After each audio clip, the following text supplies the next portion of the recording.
Peace everyone, Unmask Art here, and welcome to another live stream. Today I'm just going to continue on this portrait. You may be familiar with this portrait. I did a few other live streams quite some time ago by this point, working on it. And I haven't really touched it since, to be honest with you. I started fiddling with it yesterday a bit, and I just kind of felt like doing another impromptu live stream here, working on it. So that is exactly what I am going to do. As it appears now, I'm not totally satisfied with the lips currently, so I'm going to spend some time working on the lips. And of course, if you have any questions for me or any topics that you want to discuss, I am more than happy to take on those questions and tackle those topics. So I'll be here for a while. I'm just gonna fiddle around with this drawing here for a few hours or whatnot and relax. Oh, hey there, Electro, Shiny, and Diane. Good to see all of you.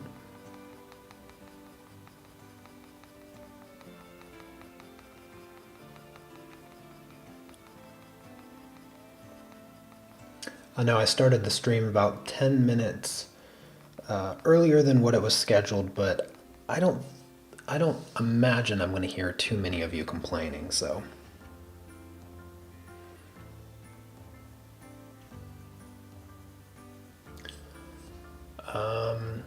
What company do I use the most for art supplies? I would say Prismacolor.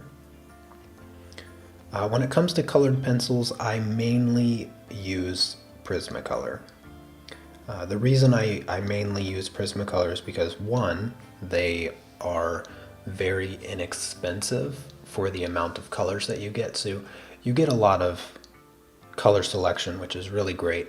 And because they're priced, it makes them much more accessible to people that want to get into colored pencils, so that you don't have to feel like you have to pay a whole month's rent to get into colored pencils. So that's why I like them. And I use them primarily. Today, though, I'm using Polychromos pencils to work on this.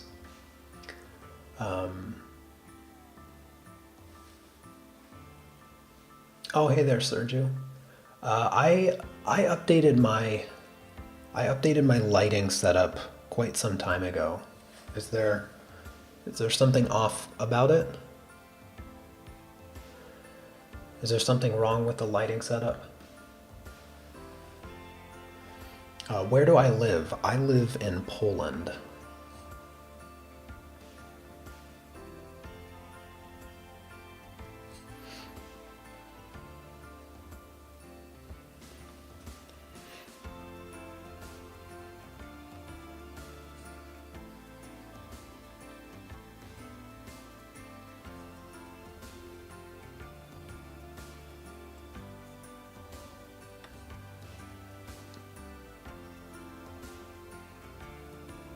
I think one of the issues that I have right now with the lips is that I left, so I worked on the lips a little while ago. I actually live streamed it, but I didn't quite,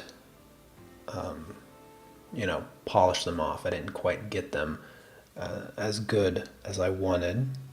And I think one of the main issues that I have with the lips right now is that I left the highlights too big. And so I just need to come in here and keep coloring them, shrinking those highlights so that they're not so extreme. And then they should look significantly better.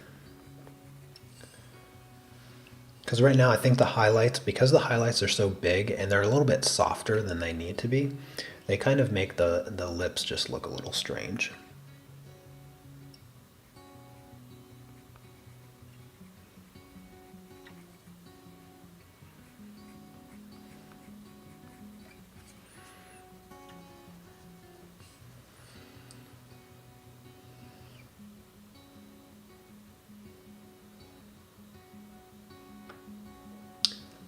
Hello, Creative Corner. I am doing quite well, thank you for asking. All right, Sergi, that's good to hear. That's good to hear. I've been I've had, like I said, I've had this lighting setup for a while now, a couple months at least, and I've been trying to adjust my camera settings to best, you know, capture the image with the new lights. So I've been doing a lot of toying around, and I did make changes just like 2 or 3 days ago with the camera settings. So I am glad to hear that it looks noticeably better for you. That's a relief. I am constantly trying to make the videos and the live streams in particular look better. So the fact that you noticed it right away is really, really great to hear. So thank you for letting me know. I appreciate that.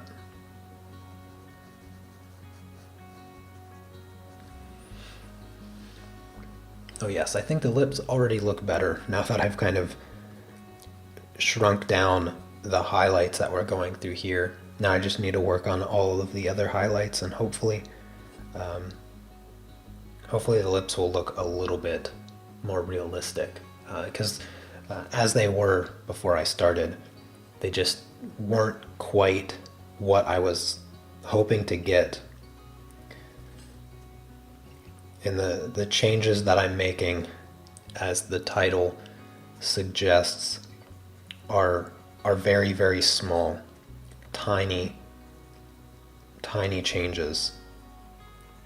And that's mostly what I'll just be doing today. I won't be doing anything drastic and crazy.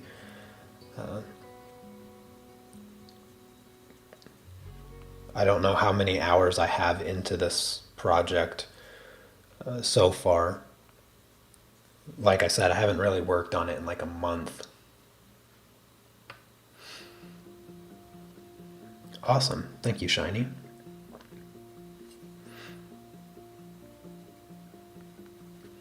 Now that I have the image quality up to the standard that I always hoped to get it, I guess the next upgrade will be sound quality. I'm still not satisfied with my microphone that I have. I thought it was going to be the last microphone that I needed to buy, but I think I'm going to upgrade it probably at the beginning of next year. I don't think I want to buy anything right now, not during this season where I think a lot of people are going to be buying stuff offline and a bunch of shipments going out. I want to avoid the potential chaos that could arise. So I'll just hold off for a little bit longer before I look into the microphone. And the thing is, I think I bought this microphone earlier this year in hopes that it would be the last one that I would need, but I think I'm going to switch from the USB microphone and go more towards the higher quality mics that use XLR cables.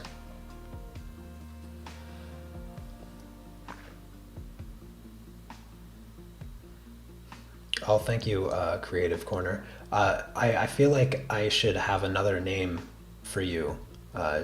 Instead of calling you Creative Corner, or maybe Dinos or something along those lines.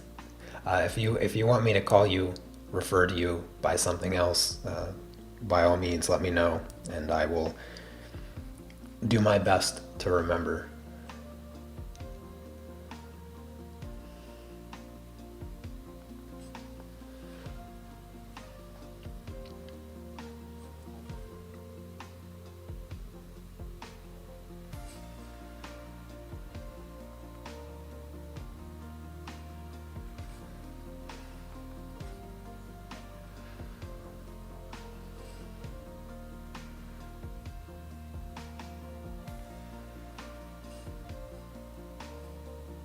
I'll probably mention it a few times throughout streaming today, because like I said, I'll probably stream for a few hours at least.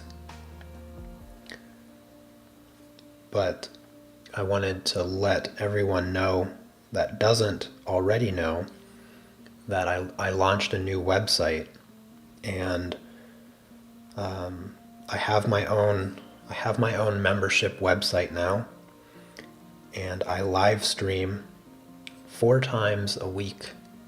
So I live stream every Monday, Tuesday, Wednesday, and Thursday.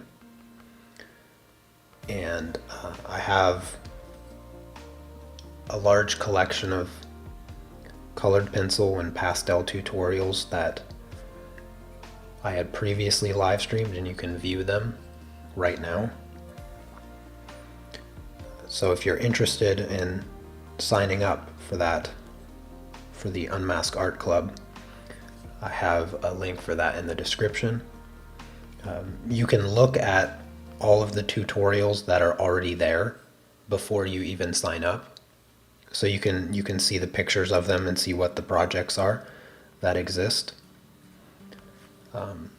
I've had a number of people that have signed up, and perhaps they were only interested in one project, and that's totally fine. So you could sign up for 1 month and just do one of the projects that exists, and then go on your way and maybe wait for another project. But one of the things that I do is I always take the suggestions of club members, and so I would say for the last like 5 or 6 projects now, I have done projects that club members have requested, and I always discuss what project people want to do next during the live streams. So it's mainly sign up and pick the projects that you want me to teach. And now that I live stream 4 times a week, I get through projects much quicker than I did previously. But I haven't really discussed it a lot on my channel since I got the website set up, and all of the little issues that I had when I first launched the website are totally gone. Everything's working really well. So I just wanted to give everybody that quick information, and I'll probably repeat that later as well for other people that come in.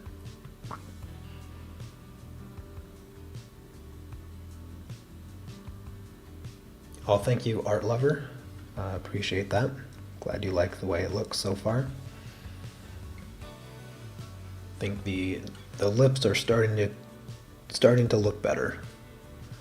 Definitely starting to look better now that I've kind of adjusted those highlights so they're not so extreme, and they're a bit sharper now. A bit sharper, and they look more natural. I think I want to bring more red into the lips though. Give the lips a little bit brighter red color.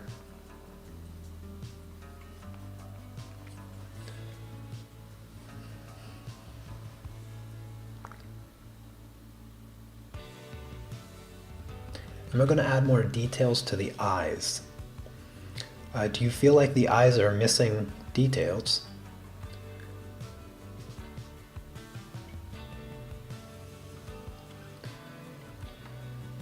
I mean, to answer your question, no, I wasn't intending on adding more details to the eyes.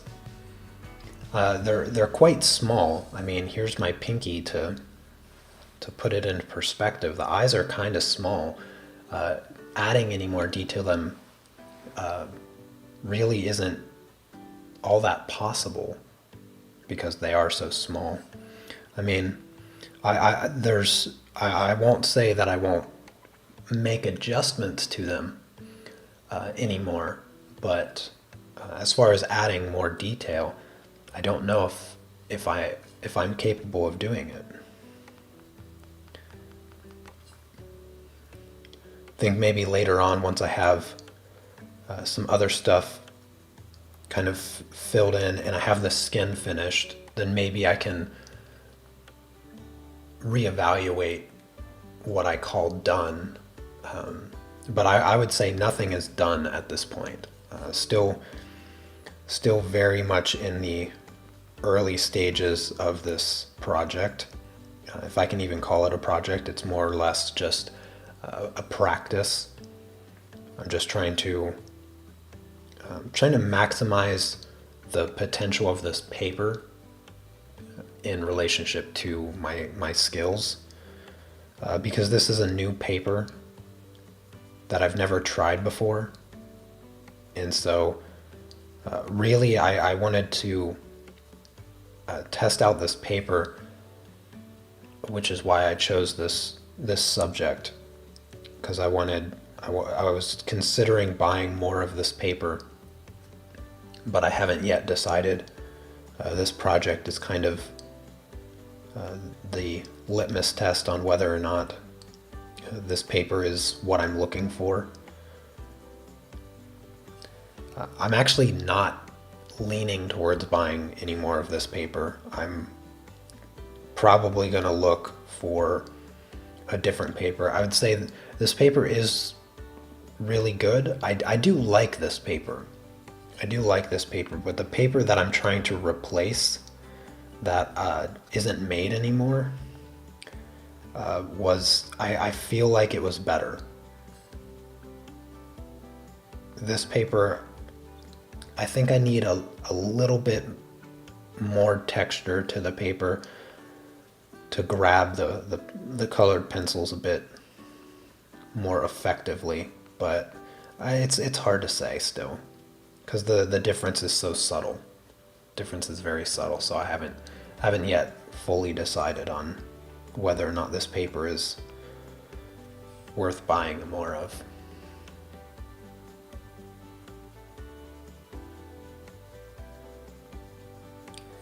Perhaps it would have been a little bit easier if I got if I drew on a larger piece of this paper. Maybe that would have made a difference, because this portrait is quite small, and really to get good details you have to work bigger than what the subject is in real life. Just like who was it that asked if I was Sam, if I was going to put more detail in the eyes. Well, it's hard to, you can't create detail that is smaller than the tip of the pencil. No matter how much you sharpen it, it's impossible to add detail smaller than what is, possible for the pencil itself. So maybe I should have taken that into consideration and drew this face bigger. Oh, hey there, Chrissy. Good to see you.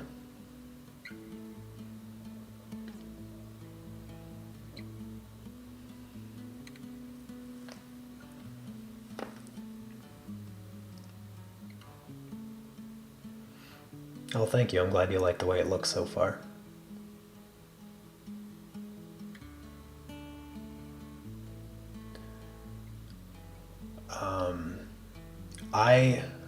I do not like the backside of the vellum paper. It's smoother than the front side. It's smoother than the front side, and I'm not looking for a smoother paper. I'm looking for that perfect medium paper. So I would want more texture, not less. So I probably won't put that amount of time into the back side of the paper.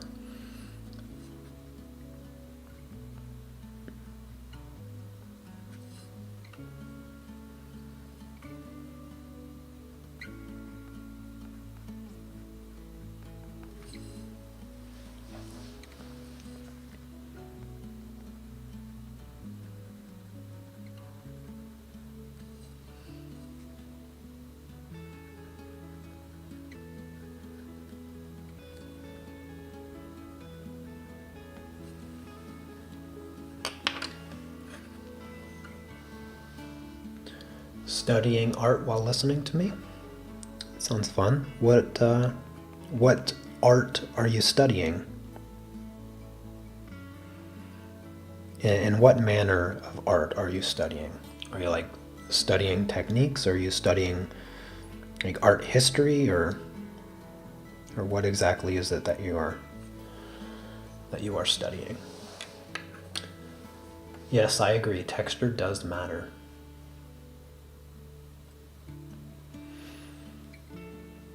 I'm not sure if I'm totally fond of the texture of this paper. I mean, it has a pretty uniform texture, which I like.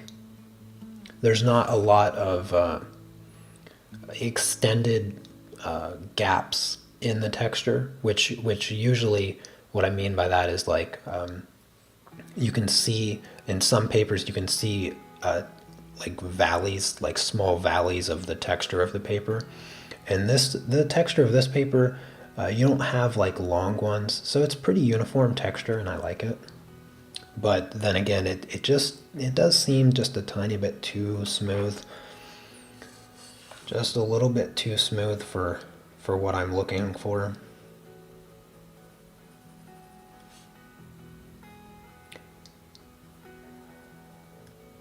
And I swear, every time I come back to this, I'm darkening up the whole drawing again. I don't know what it is. It just feels like when I don't touch it for like a day or two, and then I come back to it, the colors just feel dull in comparison to what I feel like I apply to them. Like this cheek, I don't know how well you can tell on camera, but I've applied a tremendous amount of colored pencil layers to this dark side of the cheek, and I swear it just gets lighter and lighter every time. Trying to add the depth in the skin, and it just feels like it gets rubbed away by nothing, just kind of fades. I don't know what it is.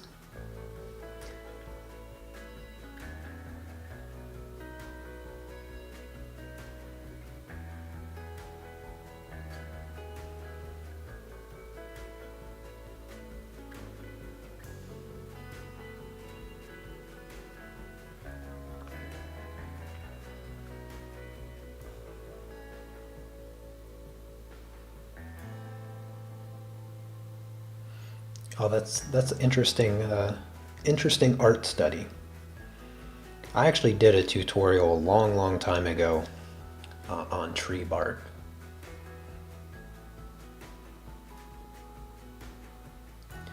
Mascara on the light side, none on the shadow side.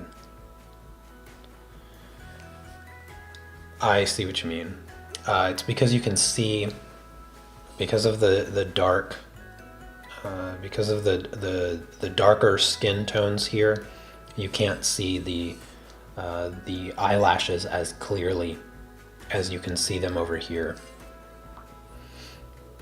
But I could probably try to darken them a little bit more, but I think that might be more the camera in just the live stream video than the drawing itself in person.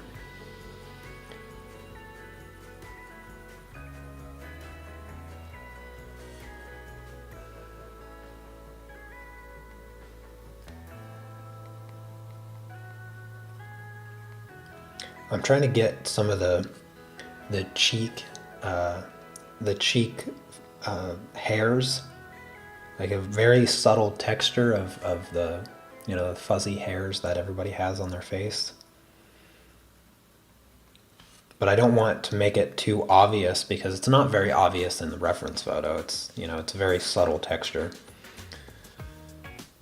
So I can only gradually add that texture, but not make it too obvious. one of the other things that I don't like the color that I have the cheek here. It's not quite the color I want, and there's a little bit of very, very subtle muscle structure around the mouth down here that has been, it's been quite a pain trying to add in, because you don't want to deepen those, you don't want to deepen and accentuate those smile lines, because you're going to start adding years to the face as you do that. But you want them to be there. You just don't want them to like show up as prominently as it is right now, maybe. It's such a light balance between what you want and what you don't want. The gap is very, very small between those two things.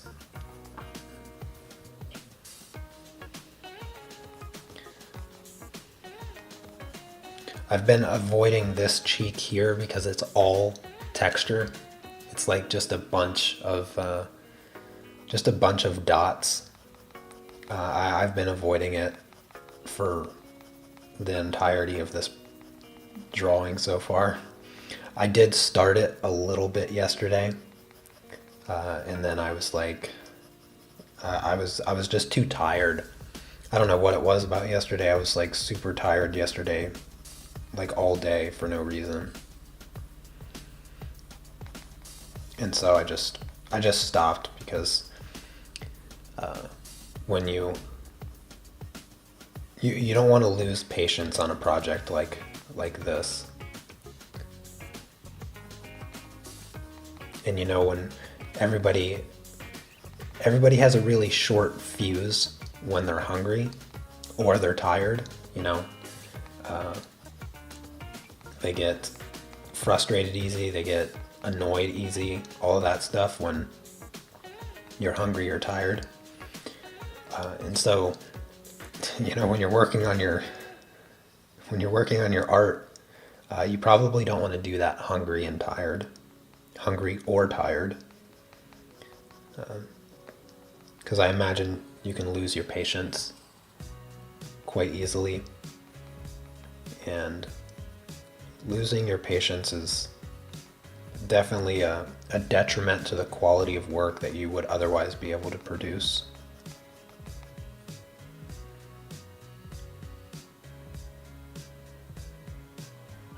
Okay, dinos, you take care.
Hope everyone is having a good week. It is Friday, so the weekend is upon us. What are some of the projects that you guys are working on? Feel free to share your Instagram or whatever in chat so that people can check it out. As long as nobody goes too overboard with the self-promotion in the chat. I have absolutely no problem with you sharing your Instagram with all the lovely people in chat.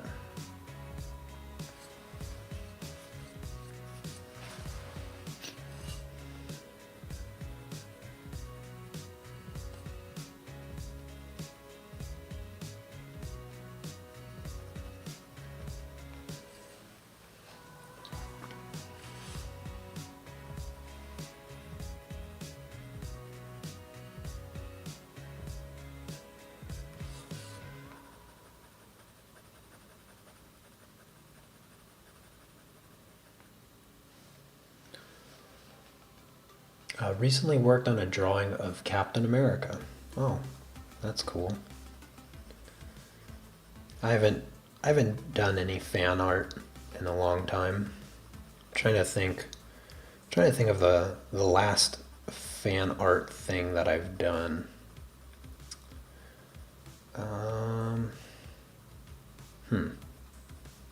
I really can't even think of what. I think maybe last year Inktober. I think last year Inktober I drew a couple Pokemon. I think that was the last fan art project that I did.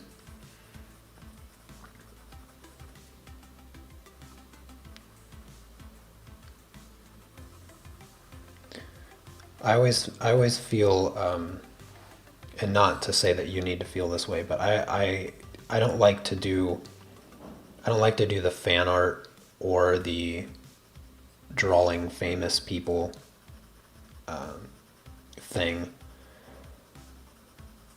because if I share that work and it gets popular or gets shared and brings people to my Instagram or YouTube or whatever, I always kind of feel guilty, like I'm piggybacking on the fame of someone or something else. And so I've always held off from doing that because I never really liked the feeling of doing it. Not to imply that it's wrong or that you shouldn't do it or anything like that. It's just a personal choice.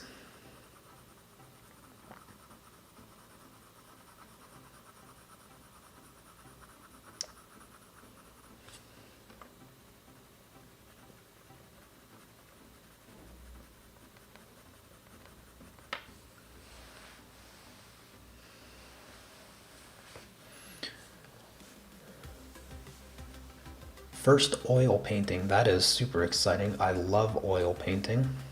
Maybe one of these days I'll do a live stream working on an oil painting or something.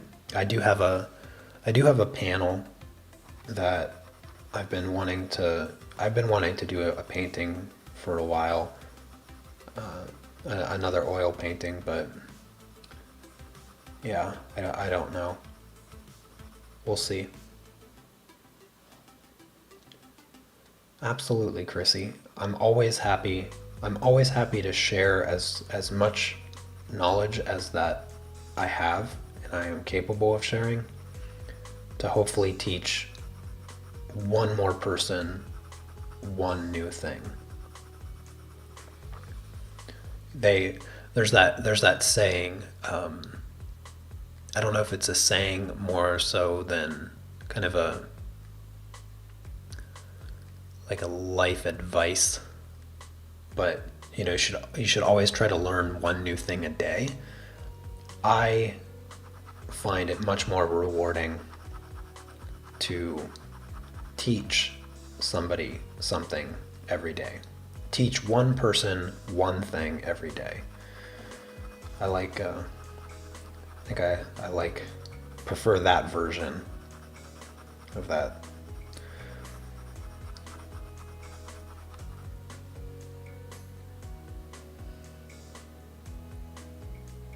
Oh, hey there, Pat.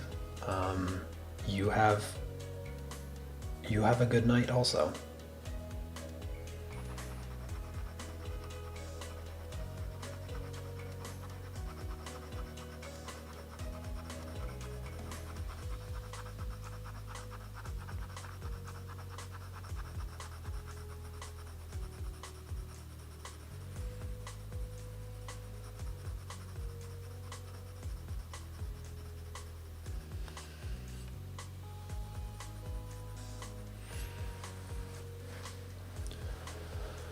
All right, I think I've scribbled enough over there.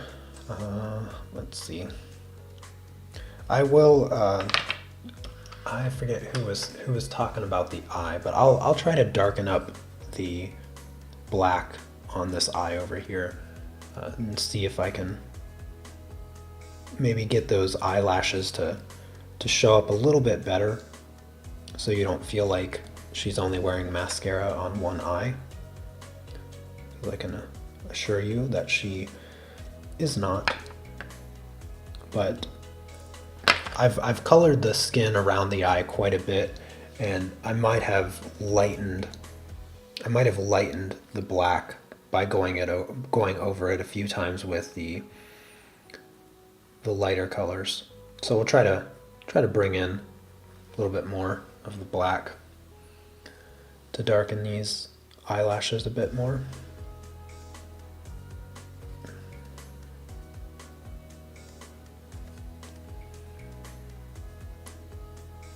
It can only have a positive effect, so might as well rework them a little bit.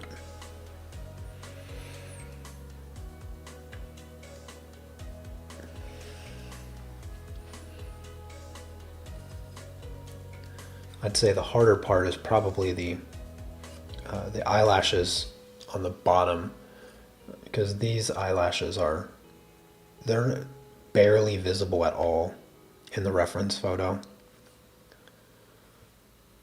and so I have to not put them in too dark.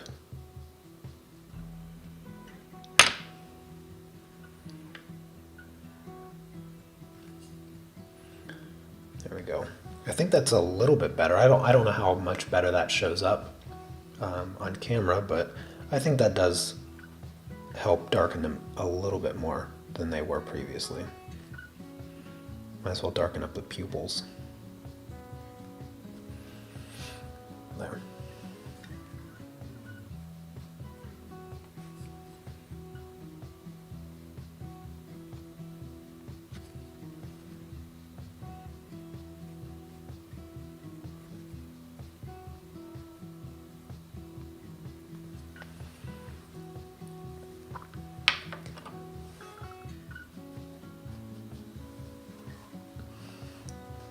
Well, she's the best person to learn them from, Carol. That's for sure. Oh, by the way, Carol, I got your email.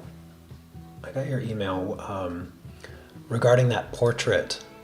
I like the reference photo you sent me, but I have to agree with you a little bit that it might be a little bit too complex.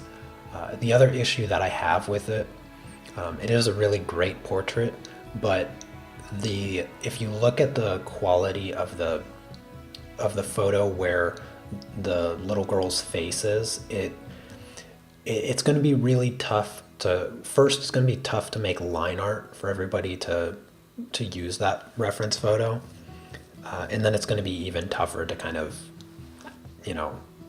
have people drawing it. I would say it's probably a level, like 2 or 3 levels too high of a project that I want to do. Because one of the things in the photo, one of the properties of the photo that also makes it quite difficult is the depth of field. If you notice that it's the hat that's in focus and not the face, so that subtle change in focus is sometimes really hard to make. What type of art supplies did I use when I first started out? When I first started out, well, I started doing art when I was 6 years old in the first grade, and I got really, really into art when I was in second grade. That's when I really started practicing and doing art on a regular basis. And all I used were my school art supplies. All I worked with was graphite all the way up until ninth grade, so I was about 14 years old. And then I introduced ink into my repertoire. And I also introduced acrylic paint. I didn't do a lot of acrylic painting,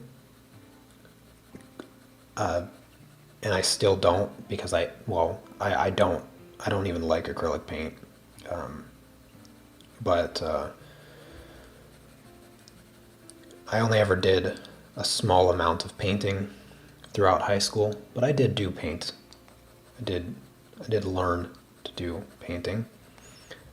But for the most part, I would say my primary supplies was any mechanical pencil that I would just buy for school. And then I would use Sakura Micron pens. And that was kind of my main medium for a long, long time. And then I got into oil painting when I was in college. Thank goodness for that, because oil painting is the best. If I had more space, if I had more space, I would probably primarily do oil painting, and you guys would never see me. Because I would just be oil painting all the time. But I would say nowadays my primary is colored pencil and pastels, pretty equally. I don't know, some days I feel like I focus more on pastels than I do colored pencils at this point. But I'd say it's pretty equal.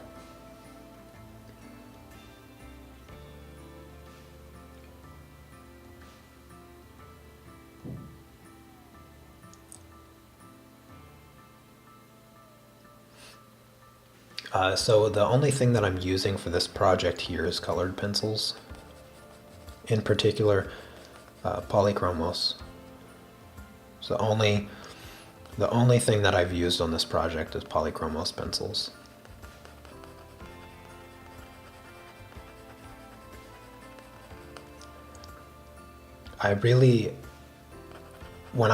For the first 2 years that I had Polychromos pencils, I pretty much never used them.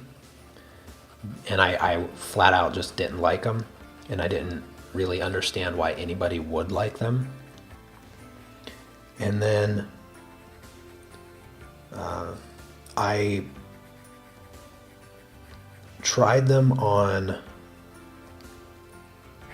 a really good paper, and I took my time and just kind of forced myself to figure out how to use them in the best way that I could. And the results were fantastic. I loved the results. But most of all, I really liked the control that I had with them on the paper that I was using. The paper that I'm referring to is the Stonehenge vellum that unfortunately you cannot get anymore for whatever reason. This is Stonehenge vellum, but it is not the same Stonehenge vellum.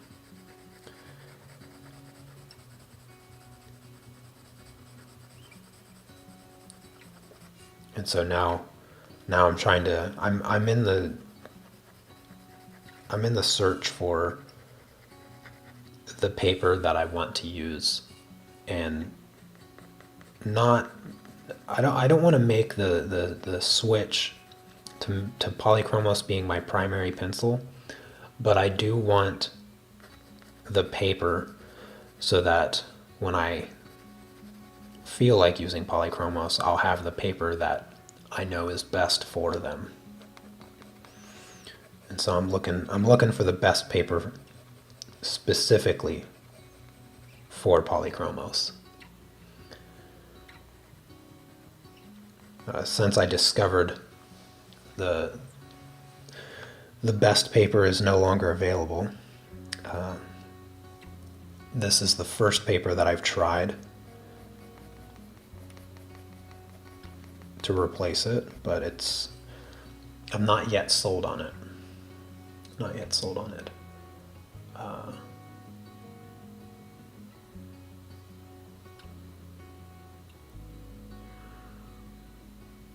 Also, look, I'm gonna do my best to keep up with everything that's in chat. If you ask me a question and I miss it, feel free to ask it again. I will do my best to try to keep up with chat though. Oh, so I had a question. So explain what my Patreon support is. So I don't do Patreon anymore. Since you asked the question, I'll bring it up again. But I launched my own membership website and created the art club, and I do that through my own website, for which I have a link in the description. So you'll see the join the club link in the description, and that is my own membership website, and I live stream 4 times a week, Monday through Thursday. I do Monday and Tuesday are pastel live streams, and Wednesday and Thursday are colored pencil live streams. And if you go to the tutorials page on my website, you can look at all of the projects that are already available. So you don't have to sign up. You don't have to sign up to see the projects, but you have to sign up in order to actually watch the tutorials.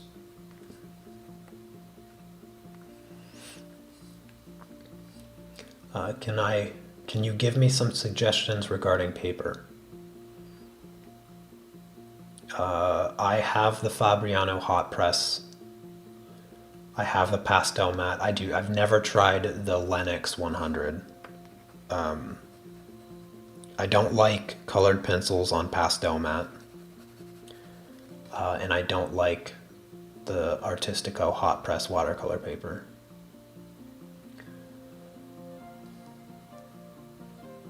Oh, thank you, Chrissy.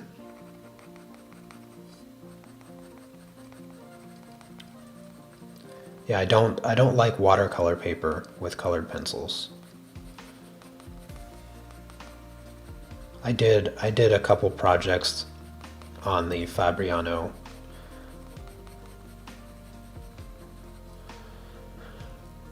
And I'm not a fan of the texture.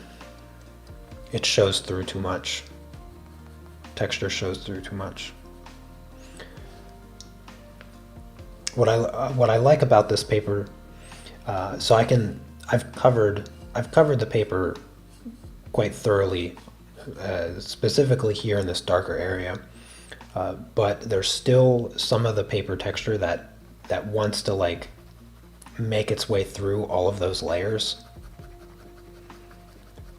And so I can't quite get that flawless, smooth look that I'm aiming for.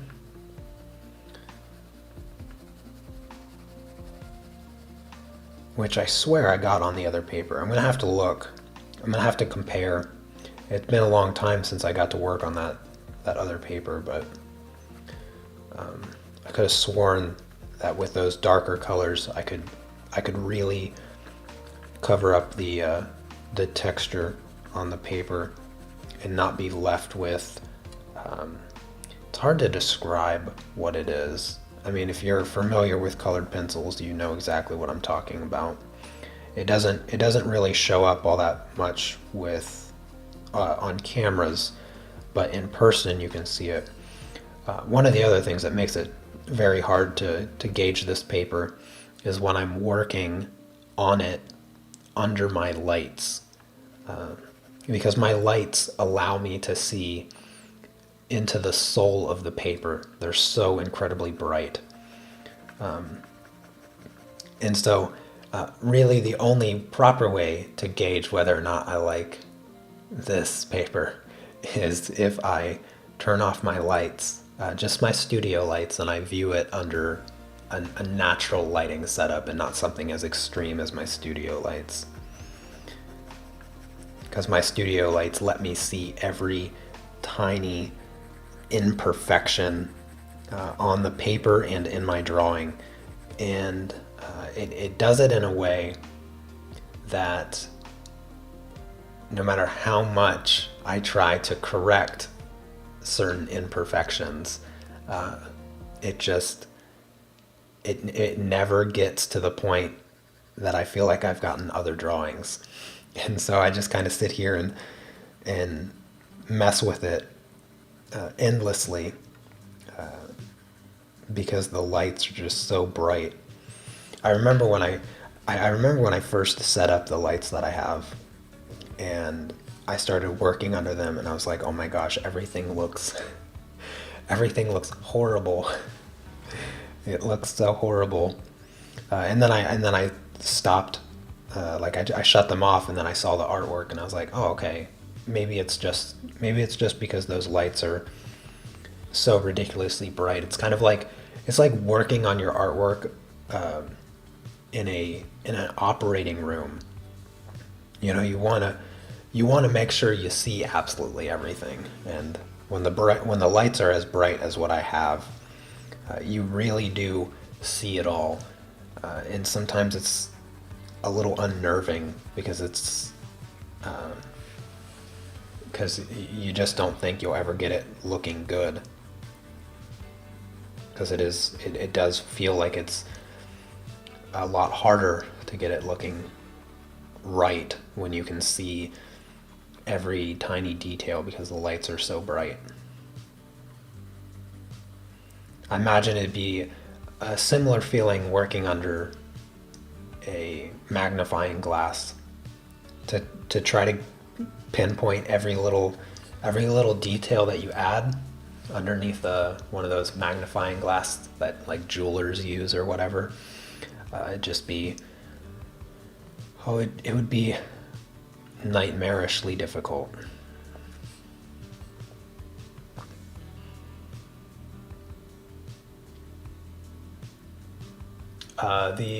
The supporter tier on my Patreon is nothing.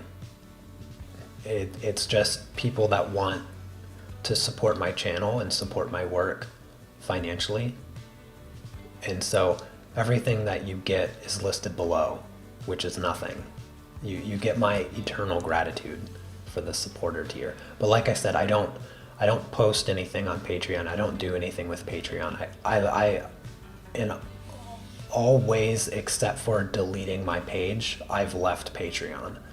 The only way you get things, rewards, if you want to call it that, is to sign up on my website. Patreon still does have all of my old tutorials, which will always be there. So people that are signed up still have access to all of them. But moving forward, all of the new tutorials are on my website. And my website is so much better than Patreon, which is why I made it.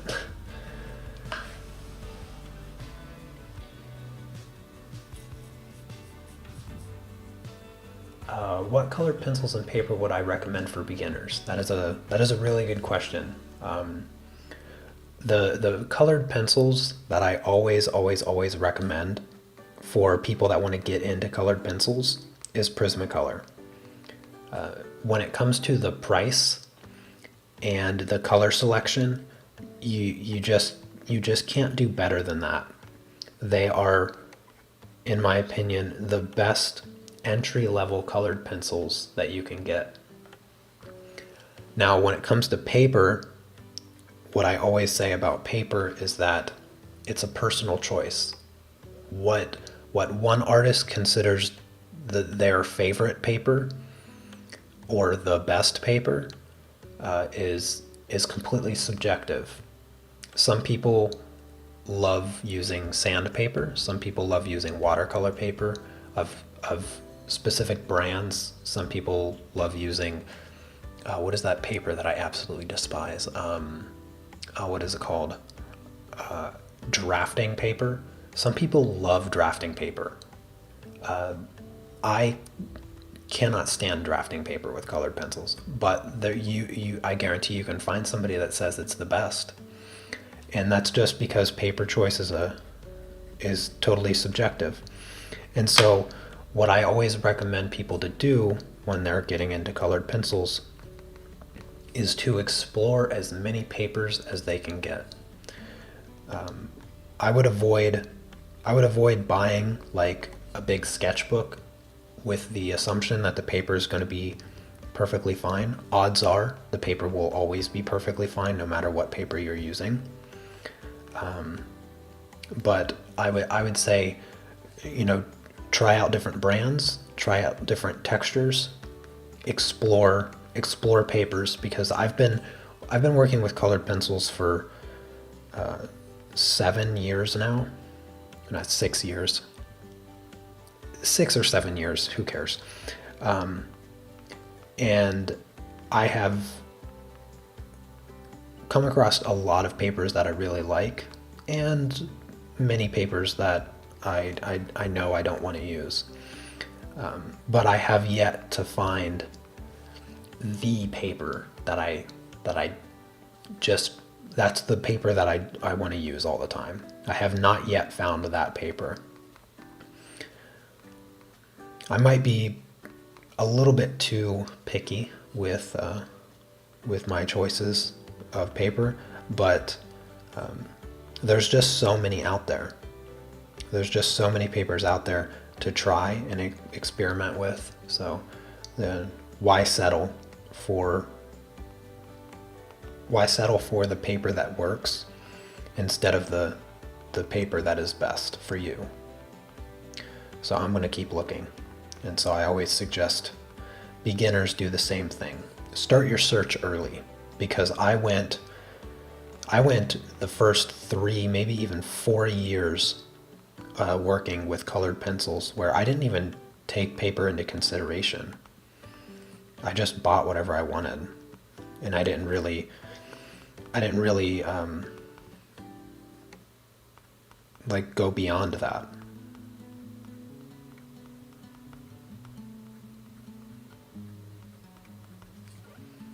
I didn't take paper into consideration much early on for a very long time. I didn't think that it made much of a difference, but it really does. Good morning, Andrea. Good to see you. Do I have older projects on your website? Yes, I do. All of the older projects, with the exception of a few, all of the most recent older projects.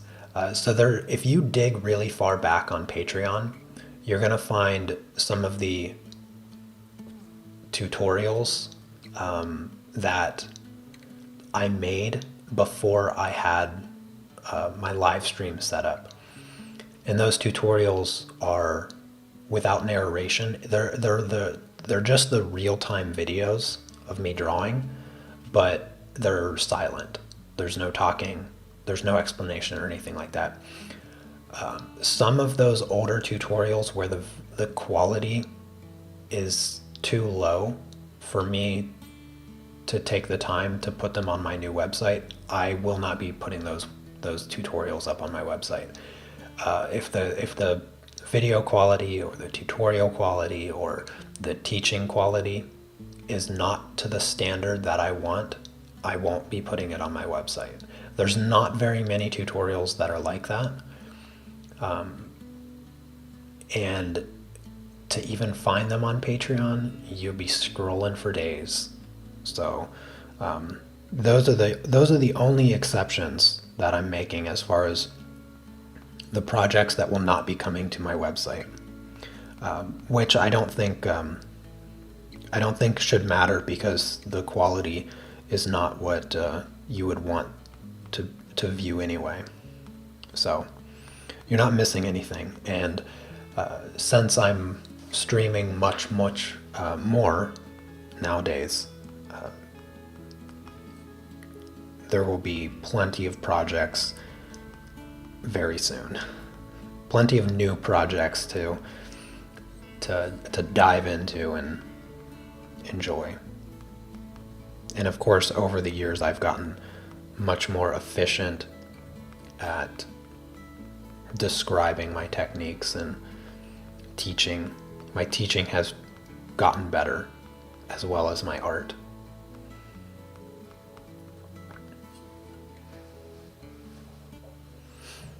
Yeah, you really do need a lifetime searching for that best paper. Totally agree.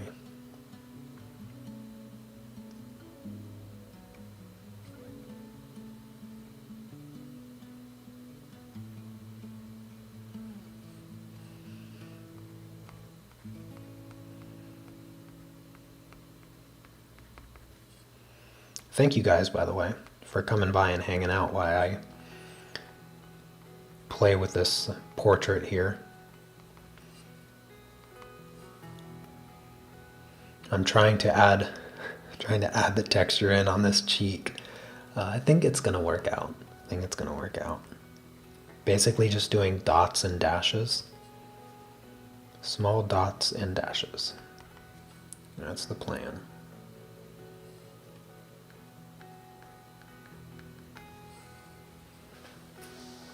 I'm not sure if I'm satisfied with the forehead. I think I need to darken.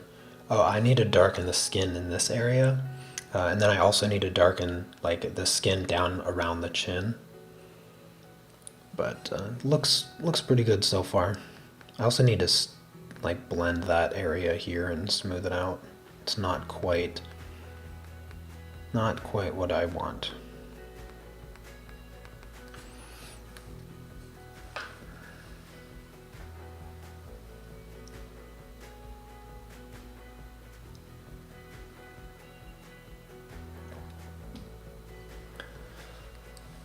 That's good to hear, Sergio. Yeah, it's the friends that we've all made through my live streams. It's something that no matter how often I think about, it still just brings a smile to my face. I love the people that I've met over the years of doing this. I really, really do. And for as long as I've been live streaming, the number of negative people, the number of like people you don't want to be around, I have yet to have one. You know what I mean? Like in all of my chats, like there's maybe been one person that I've had to remove a single comment for. And it was like a bot. It wasn't even a real person.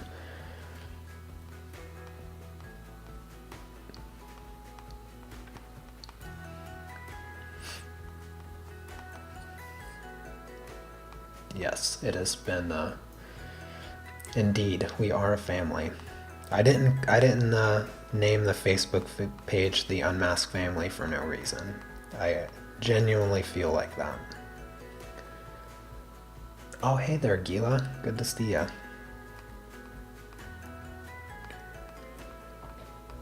One of the other things that I wanted to bring up, so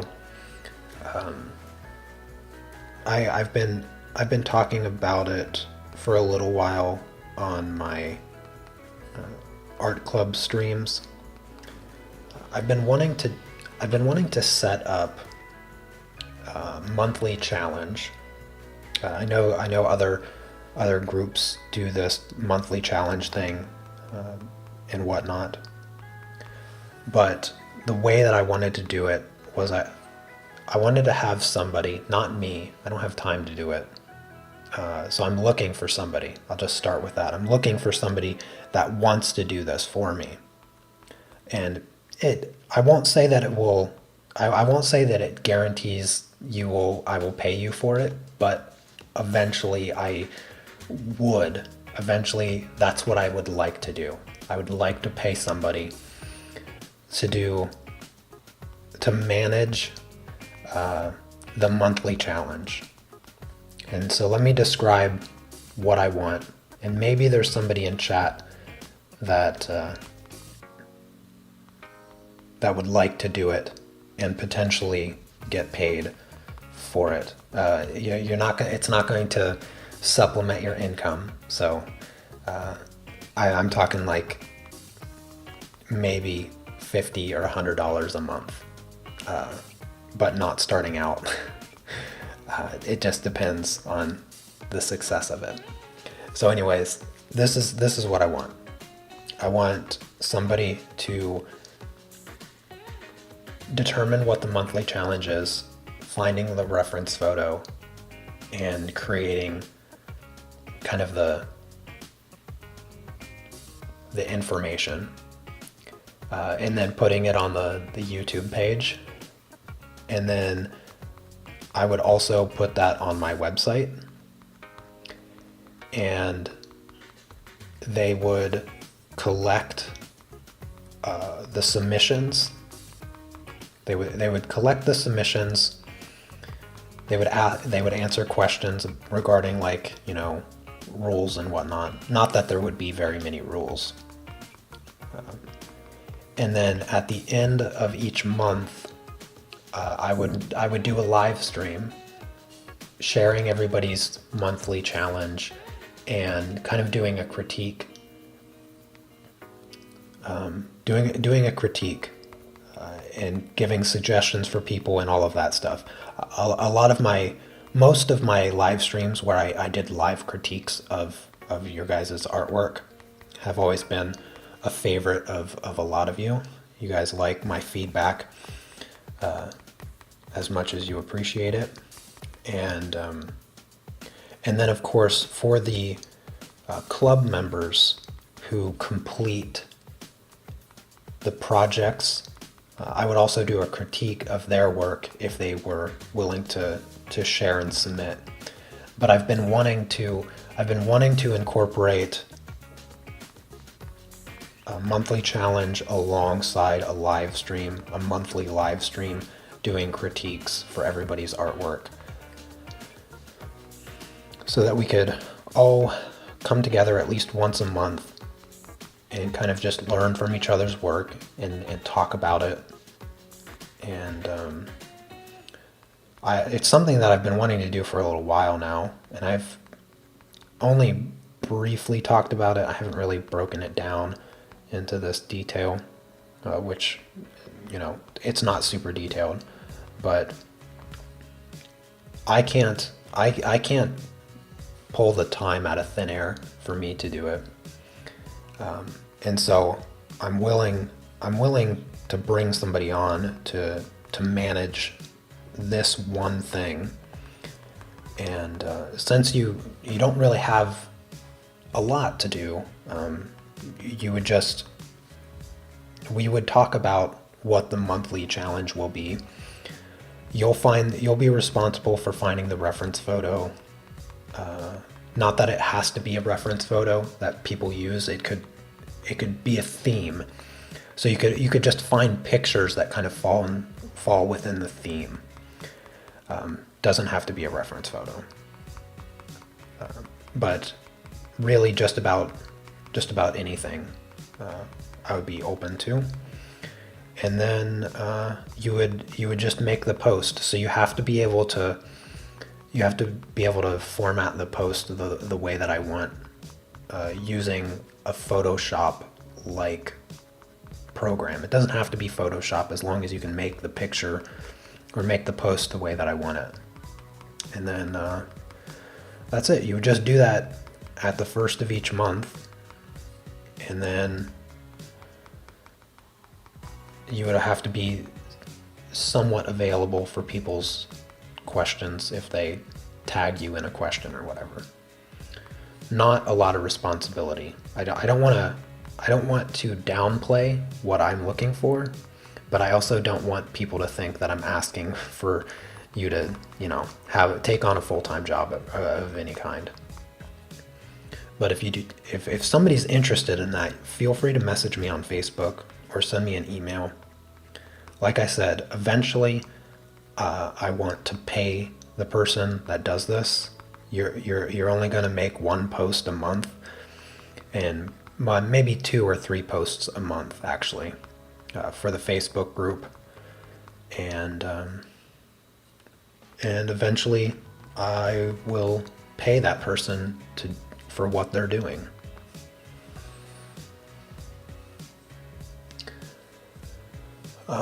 Is realism possible with only 24 colored pencil? Yes. Realism is possible with a graphite pencil, and that's just one color. So realism is definitely possible with 24.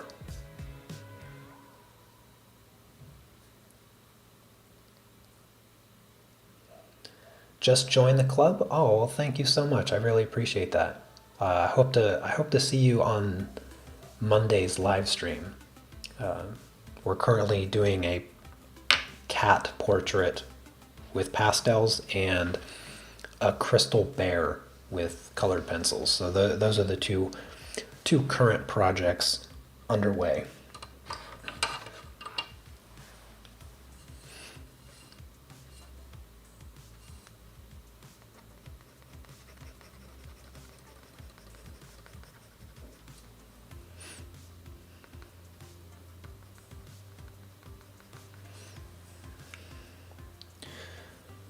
Well, surprisingly, I got that texture on the face, and it doesn't look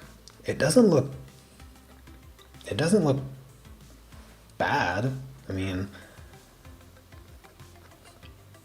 that's like the most texture I've ever put on a face, and it seems to be right. Like it looks correct. I need to adjust the colors in the skin around it, but for the most part, it looks pretty good.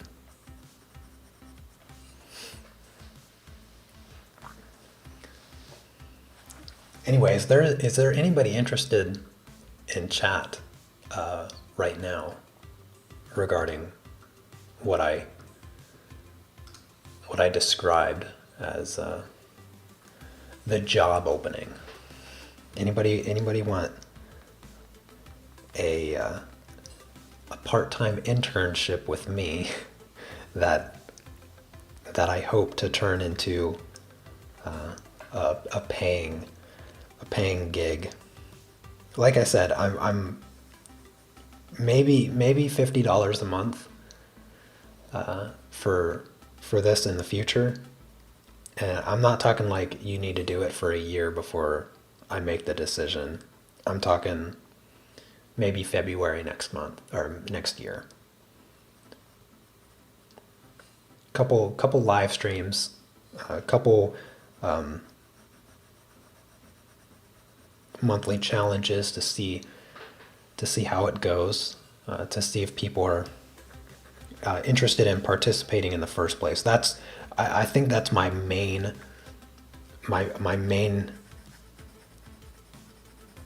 concern is the level of participation. Because if I'm only getting like 2 people participating, then it's probably something I'll put off and try again later. But if it's something people want to participate in, that's going to kind of determine the paycheck. You know what I mean?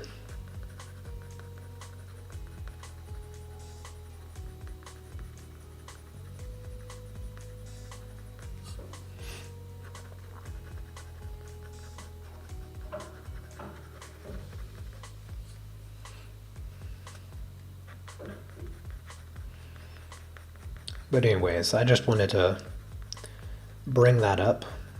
I haven't really talked about it a lot, but it's been something I've been playing around with in my head for some time now.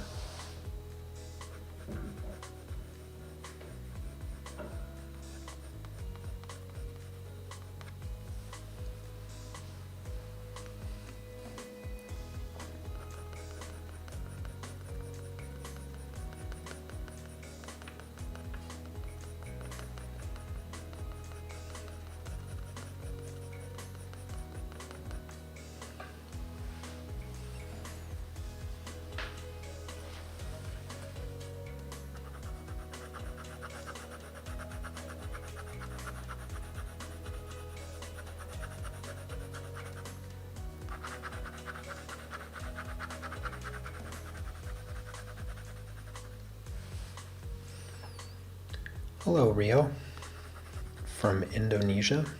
That's cool.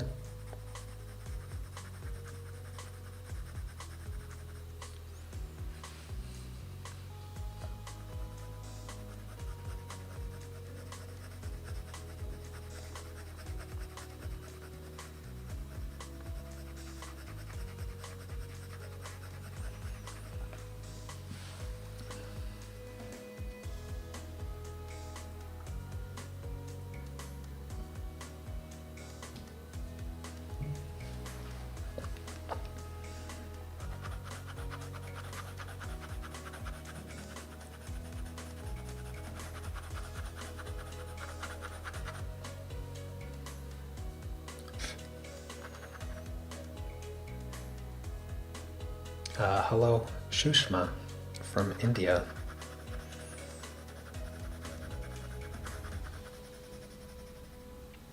You guys got any questions for me?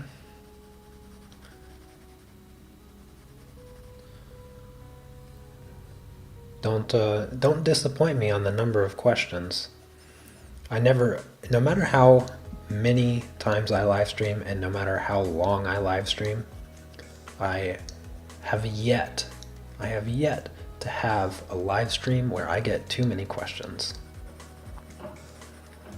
In fact, I have yet to have a live stream where I even come close to having too many questions.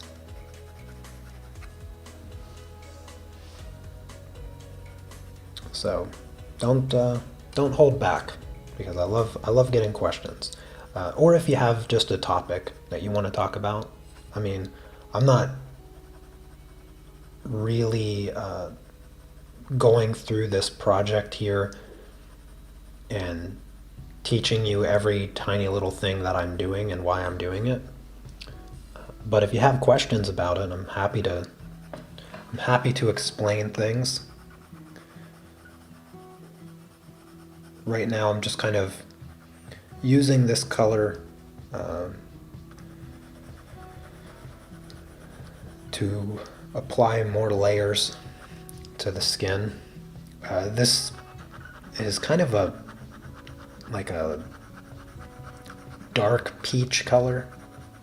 It's like a dark peach, and I'm applying it really, really lightly to slowly darken the skin in certain areas.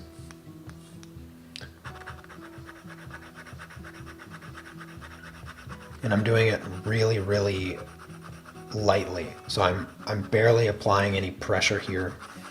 I'm letting the color build up very slowly.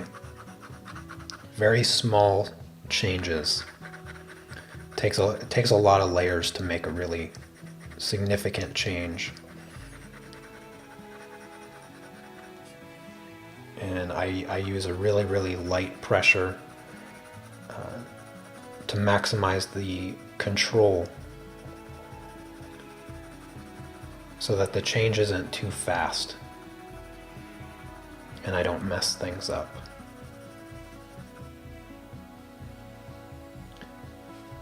You're having shoulder pain. Well, that's no good, Sergio. Oh, well, thank you, Cushy. I really appreciate that. I'm glad you like it.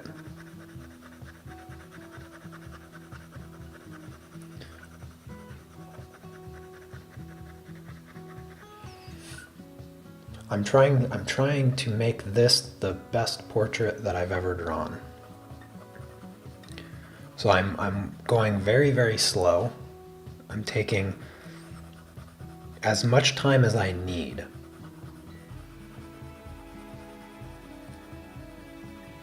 to make it my best portrait that I've ever done. And it has so far, I think so far it's, I don't want to say right now it's the best face I've ever done, but I feel like it's pretty close. I feel like it's pretty close to the best face that I've done. I think one of the things that stands out about this portrait in comparison to all of my other portraits is that I feel like I've captured the values of the face much better than previous portraits I've done. I've drawn a number of colored pencil portraits, and I love to do portraits because I still feel like I struggle a lot with them. I feel like I'm really, really far away from mastering portraits. I don't feel like I've really come even that close to being able to describe mastery of portraits. I still feel very insecure about the application of colors and values. I don't know if there's a portrait that I can really look back on and still like. That's the other thing. Like there's just maybe it's that, you know, that every artist is their own worst critic kind of thing. But I try my best to be objective about my artwork later on when I view it. But every time I look at a portrait or a figure drawing that I did, I always feel like I missed an opportunity to do better every single time.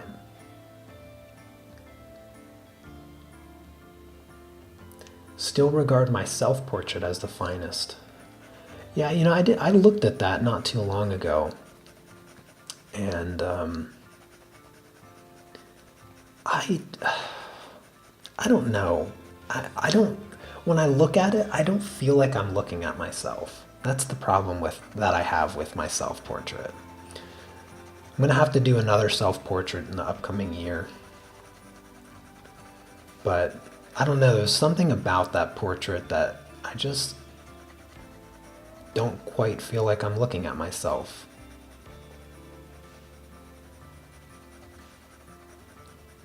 I feel like I didn't quite capture myself in that portrait. I gotta try again. Gotta try again. Maybe I'll do a portrait larger, a self-portrait larger. Give myself more time to work on it, and maybe different paper, more time, and yeah, something like that.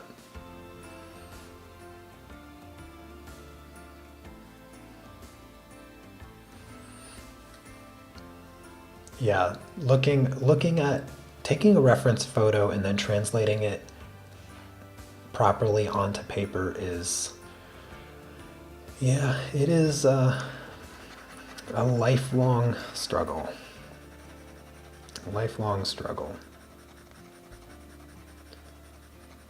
I think that what gets me the most is when I see another artist's work And I feel like they have like the magic touch. You know what I mean? I don't know if you feel like that about my work. If you, perhaps you've followed one of my tutorials and you look at your resulting work in comparison to mine, and you feel like I have some kind of, you know, esoteric knowledge about how to do it better. But I can assure you that I still have those same exact feelings about other artists that I come across. When I see like portrait work, and it mainly portrait work, because this is the stuff that I still feel like I don't have it. Like there's like a missing piece of something somewhere when it comes to my portraits. And then I look at other people's portraits and I'm like, where's the magic that I'm missing to make my portraits look like that? And I just, I don't know where it's at. I've tried like the same pencils, I've tried the same paper, I've tried what it feels like the same techniques, and to this day I can't get my portraits to look like what I want them to look like. What colors did I use for this? I used a bunch. I have a bunch of colors here from Polychromos. I'm only using Polychromos, so just about half of the Polychromos set is what I've used.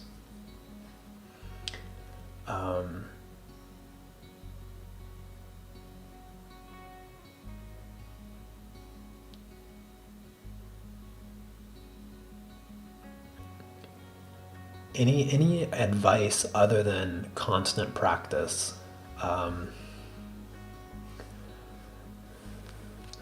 I don't think constant practice is even a good thing. What I've always done, now there's been very brief times where projects were purely practice. Very brief. I could probably count them on one hand, actually. I've never been a fan of practice, whatever that is supposed to mean in art anyway. And what I've always focused on instead, and this has been true for me for a very, very long time when it comes to art. I think practice is a giant waste of time. I find practice to be pointless. I think it's like doing homework. When I was in school, I never did homework. I've told this story a few times, but all the way up to graduating high school, I never did homework. And as you can imagine, I didn't have very good grades because a portion of my credit for the class was based on homework. But the reason I was still able to pass my classes is because I would always do well on the tests, because I knew and understood the information that was being taught. And so, in spite of not doing homework, I always outperformed my classmates on the tests. And when it came to my senior year, there was one class, there was my math class, where the teacher weighted the homework to be worth 50% of the class. And for the entire year, I did no homework. I didn't do any homework.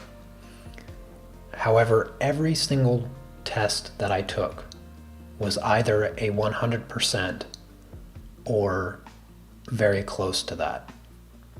Never less than like a 95% on every quiz and test for the entire year. So for the quizzes and tests that we did in class, I had that full 50% of my grade being about as maximum as you could get. Well, it was the last day for assignments, so the teachers had to submit the grades for the year. And this was my senior year. And when I was sitting in class, my teacher called me up to her desk and quietly whispered to me that I am failing. And I looked at her and I said, "How am I failing? I've gotten nearly 100% on every quiz and test the entire year." And she explained to me the way that she weights her homework. And I told her, what is the point of me doing the homework if the homework is only meant to be practice, yet I outperform everybody in the class on every quiz and test? She didn't have a good answer, because there is no good answer. Because the point of homework, the point of practice, is to be able to perform when it's needed, right? And that's this. I'm only telling you this story because that's the same.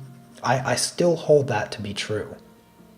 I still hold that to be that the practice is only worth doing if it allows you to perform when it matters.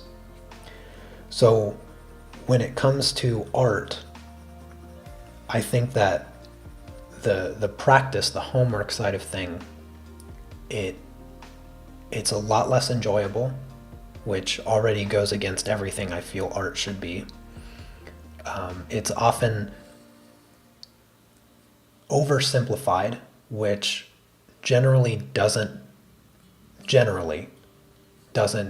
benefit you to perform when it matters.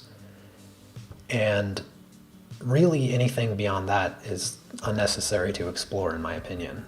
So when it comes to practice, I don't think it's worth it. And so I've always said to just do what you enjoy the most. So for instance, if you're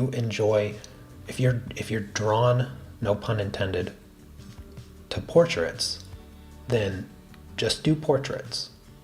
Don't worry about the millions of suggestions of practicing small things. I don't even know what you would practice. But instead, always just work on what you like to work on. Because I think that doing what you enjoy the most is going to have the most impact on your work overall. And so instead of practice, don't practice at all. And instead just do what you like to do. And do it over and over and over again. Just keep doing it. But you also, if you want to improve, the first and most important step to getting better is to think about what you're doing in the first place. So if you're trying to get better at drawing, don't just draw something and then move on to the next thing. Look at the work that you produce. Ask yourself, where things went good. Identify the things that you like about your work, and identify the things that you think you could have done better. Ask yourself why you let it look like that. If there's something about your work that you don't like, then why did you leave it that way? Like, if the eyes I'm just, since I'm drawing a portrait, I'm thinking of portraits, but maybe let's change it up. Maybe let's talk about landscapes. I'll use landscape as an example.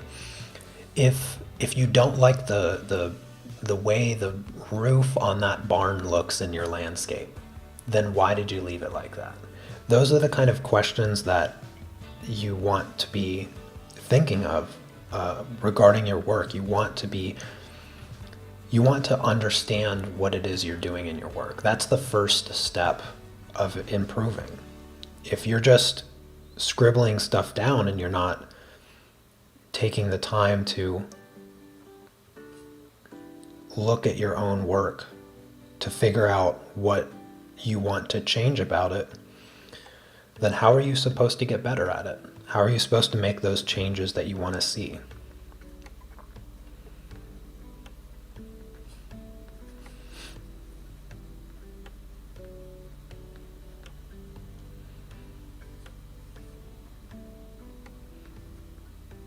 That's what I've always done instead of practice. I've never liked the practice side of art, and so I avoided it like homework. And instead I just kept drawing what I liked.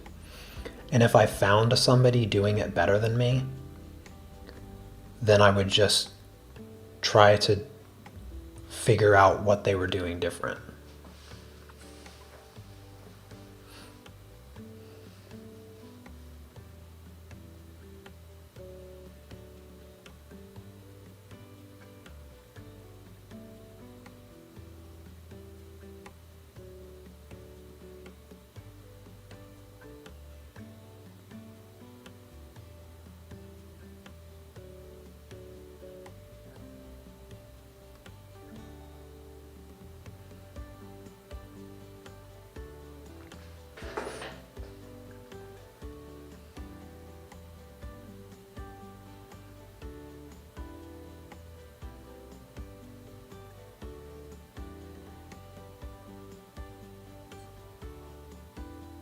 Sorry, I'm trying to read chat.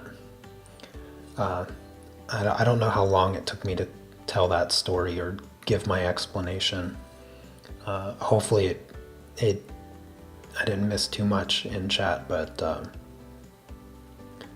I hope that it made sense.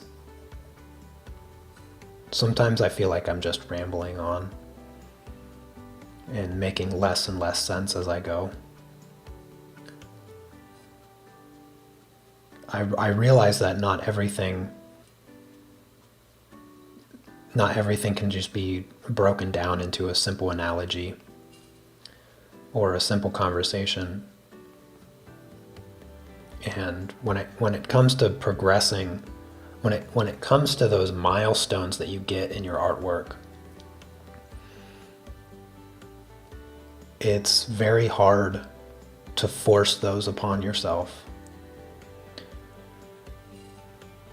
Trust me, if I knew the way to just progress, to get better, I would tell every single one of you in a heartbeat.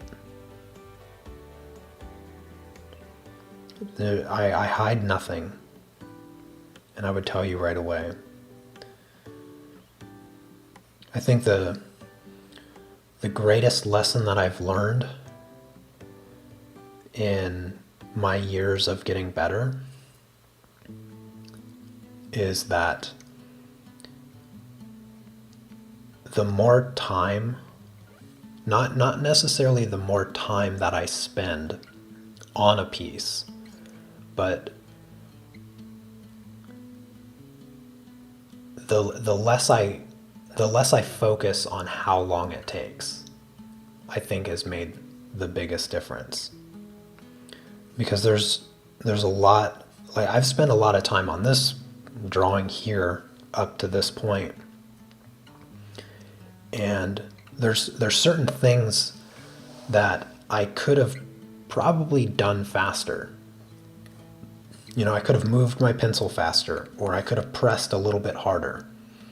That would have maybe covered the paper faster with color, it would have maybe made me feel like I was getting through the project faster.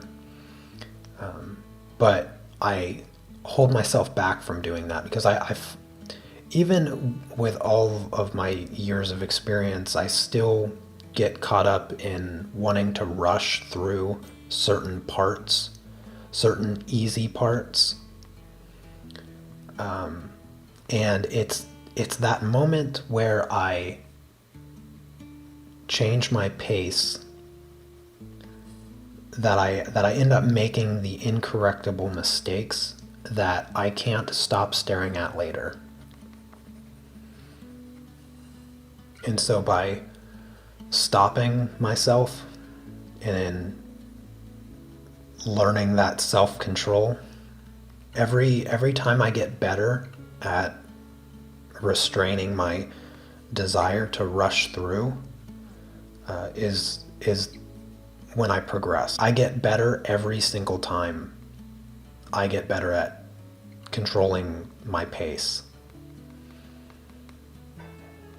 Inevitably, that means that every art work that I create requires more time, depending on how realistic I'm going for.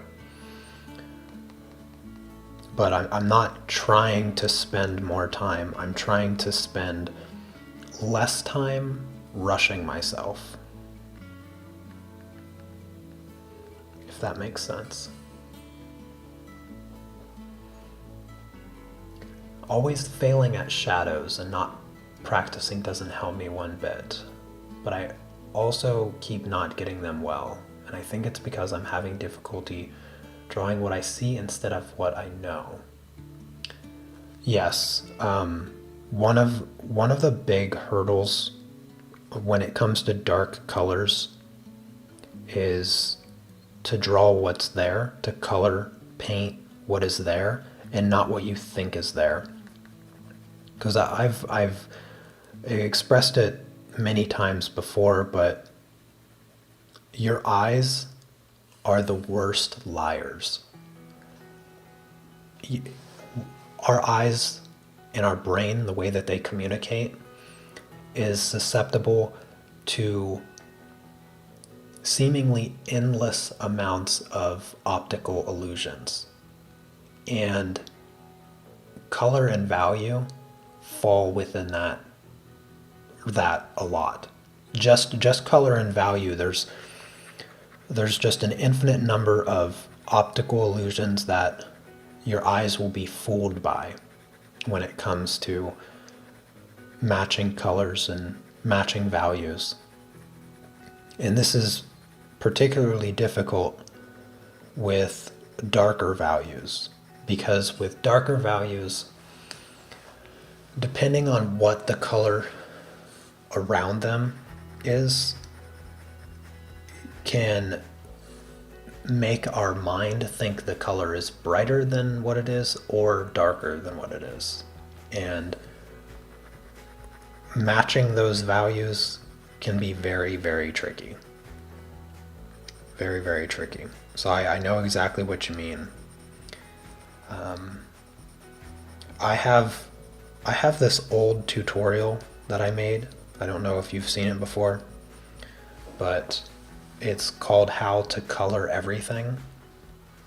And I show you how to make an effective color chart, and it kind of breaks down a different way of thinking of certain colors and identifying and isolating certain colors, so that you're no longer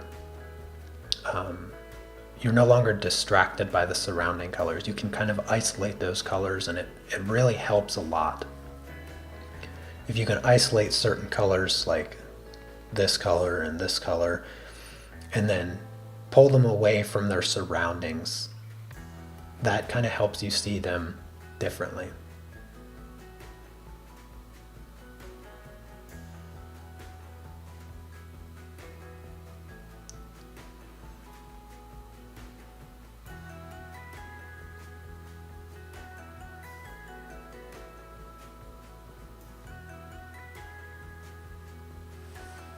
Oh, that's interesting, Gila. I never heard of that. I suppose if you familiarize yourself with the colors of your supplies, you know, your pencils, kind of go through and identify them, put names to them. That could maybe be helpful.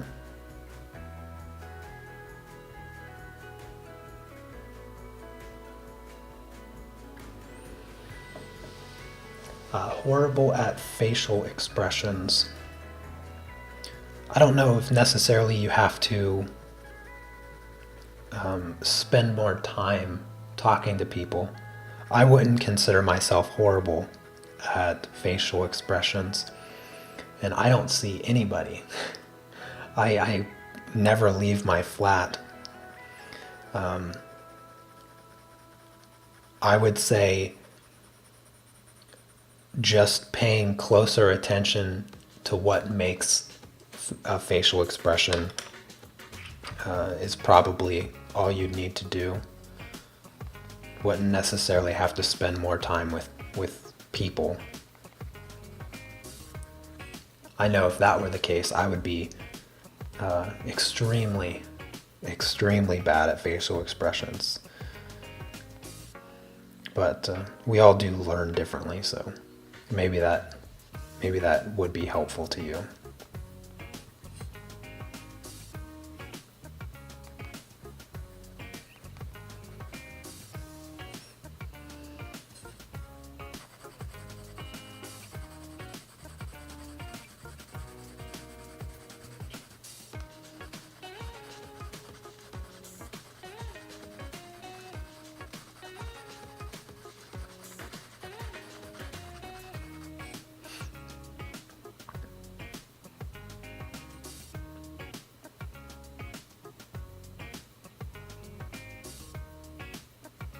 Yes, but even before March, that was my life. But no, I get what you mean.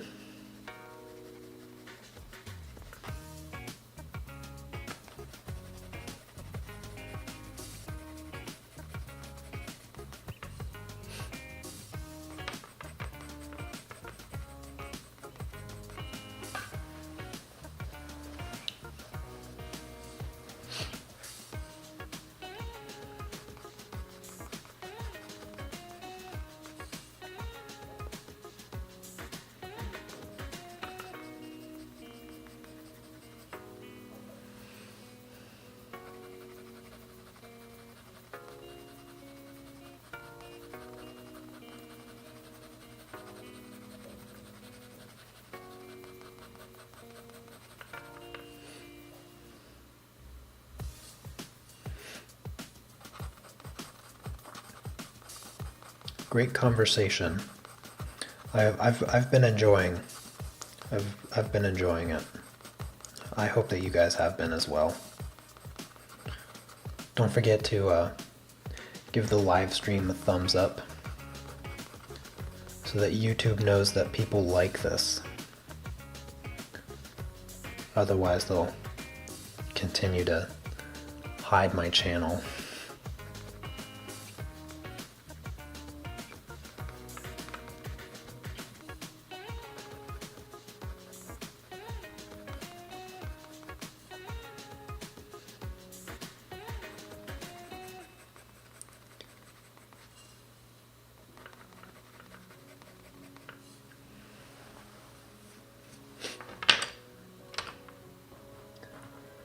I've inspired you. Have to do a portrait, just colored pencils. That will be interesting. Yes, I look forward to seeing that. Yes, absolutely. You can ask a personal question. Ask anything you want. Now, depending on how personal of a question it is, will certainly determine whether or not I give you an answer. But the odds are pretty good.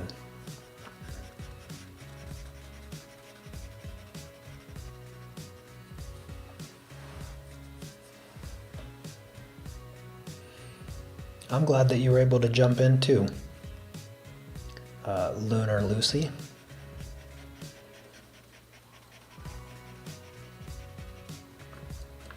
I appreciate everybody here hanging out.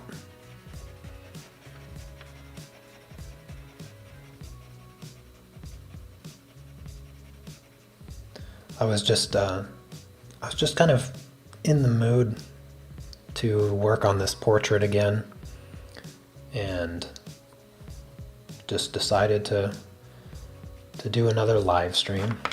I actually was pretty certain that I was going to live stream yesterday afternoon, and it was a good feeling. I'm glad I did. Helps pass the time.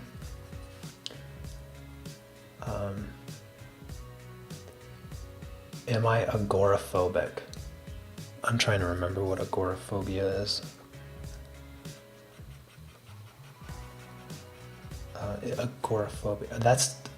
I could be totally wrong, but isn't that like being afraid of groups of people? That's what it. I don't know. I'd have to look it up.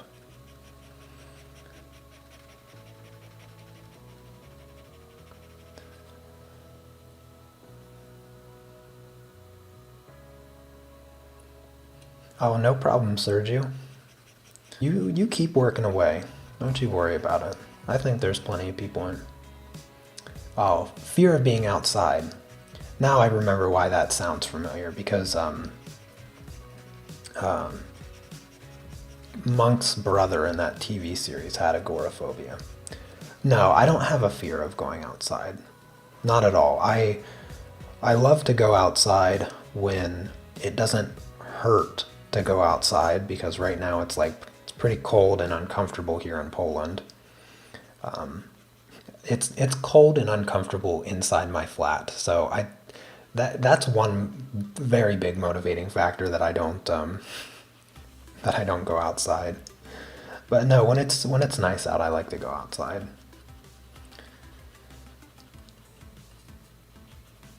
The biggest thing is that I don't have any friends here in Poland, and so I don't have anybody to go out and hang out with, and I would say that's probably the another big factor of not really going out. That and my primary hobbies are video games and art, both of which aren't particularly known for being outdoor activities. But I like to go hiking. I like bike rides. I don't have a bike, but if I did,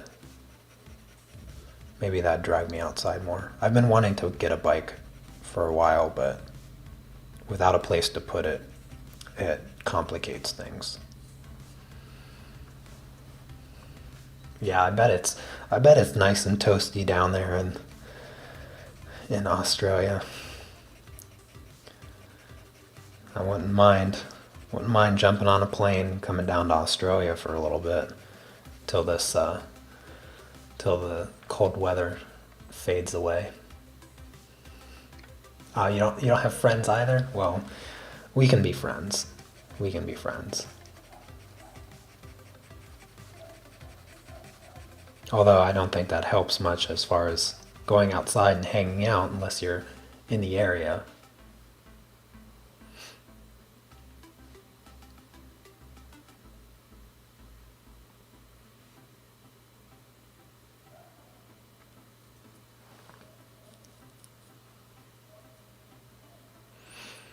Now I'm generally really happy to have winter,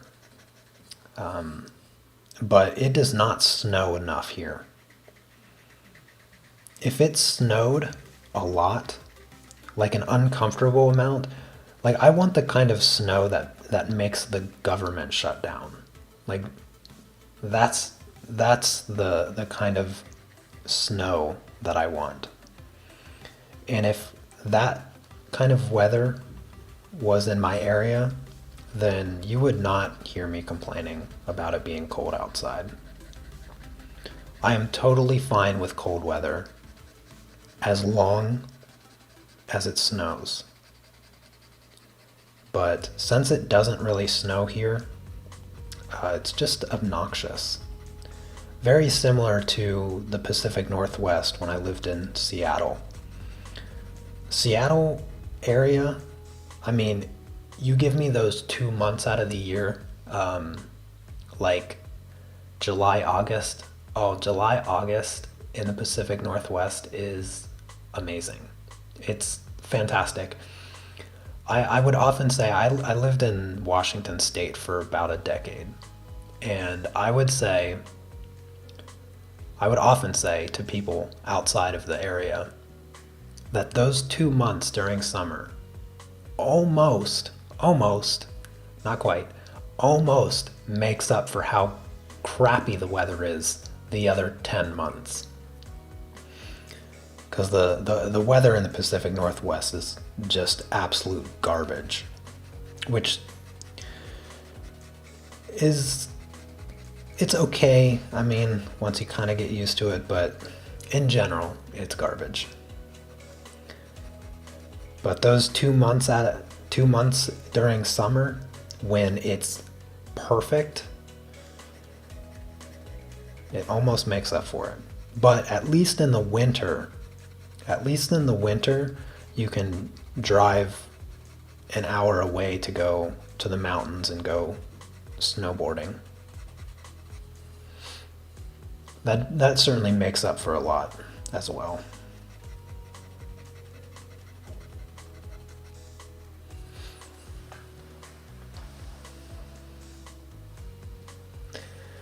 Yeah, I hear you, Chrissy. Well, when you, have you ever even experienced cold weather, Chrissy? Like, you've lived in Australia your whole life, right? I don't even think you know what cold weather is. Your opinion is invalid.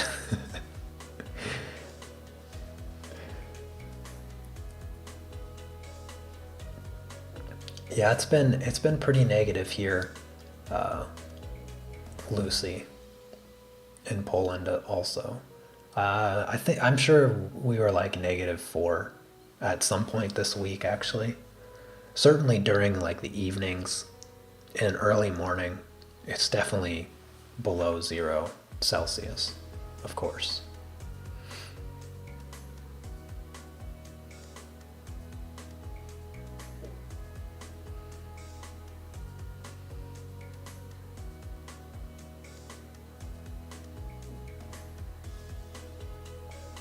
Yeah, when I was a kid, there was one year where the snow was so bad that the whole city was shut down.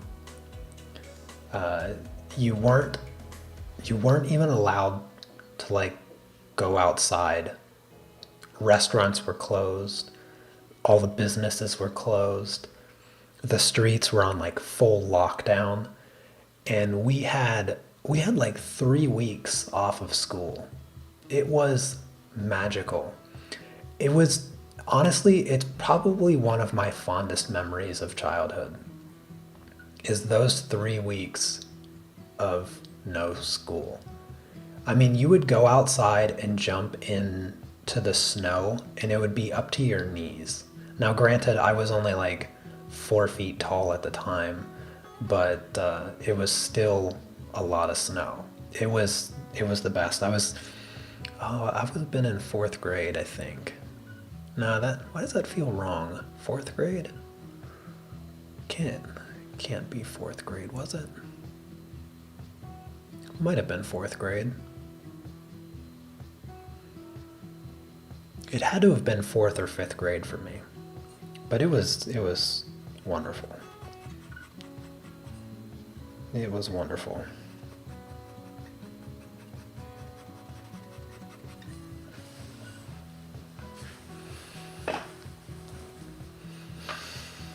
(3 degrees Celsius? coldest in winter. That's pretty cold. That is pretty cold. So maybe you know a little bit about cold weather, but not much. I mean, I think last year it got down to like -15 here, so 3 degrees Celsius is like a nice winter day.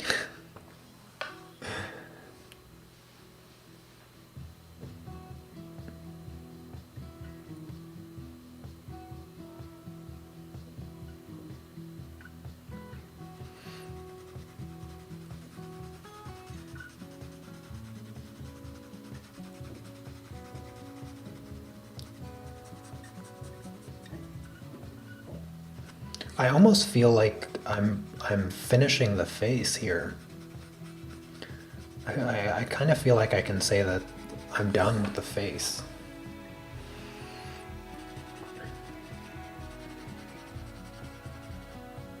What do you guys think? Anybody in chat see anything off from their perspective? Granted, you don't have the reference photo, but you don't need the reference photo. But let me know if you see anything off. I'm gonna start toning the skin. I want to bring in some nice pink. Her face in the reference is pink, and right now it's just super yellow. So I'm going to color everything pink here in a minute. But as far as values, texture, and detail, I think I'm pretty good.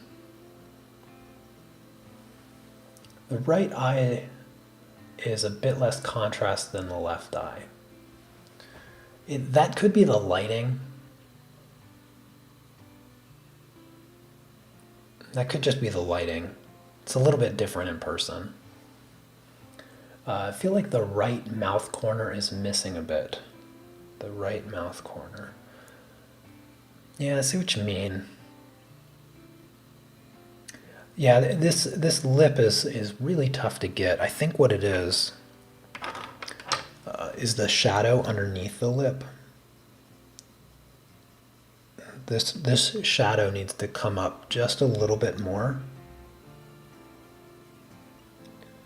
Tiny bit darker maybe. And then also the corner of the mouth. I think it needs to be darker as well. I'm gonna try to use black for it. Like it comes out to here. I don't want to overdo it.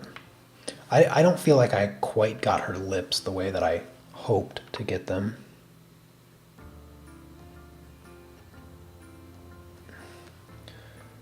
But I can see the corner of her lip comes out just a bit farther than what I have here.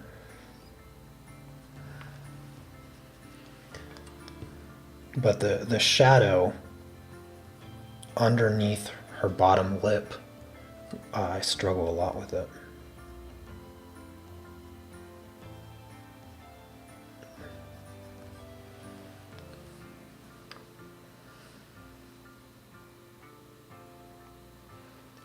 Whole left side of her face got hit with something.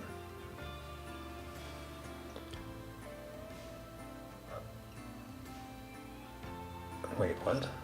Okay, you're joking. Okay, I see. Yeah, I have like the best light setup that I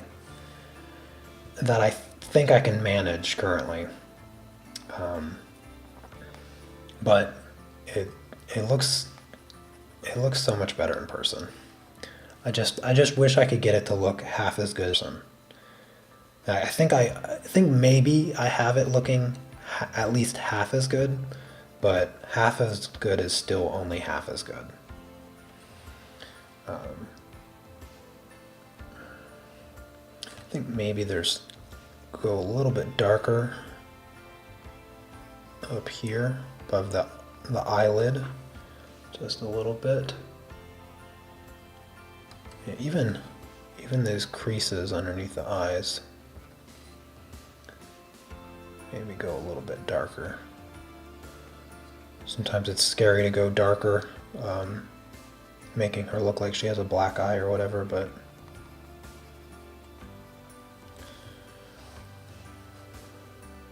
this whole area, that whole area there, I think I need to go a little bit darker there. I don't want to use this color. This color is a bit too dark.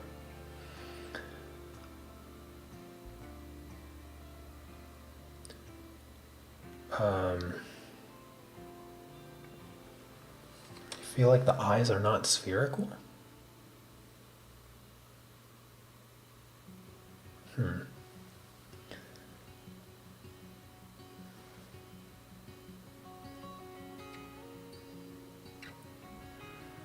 think maybe this part just a tiny bit too flat.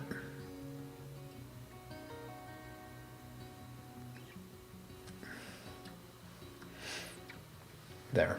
I think that corrects that.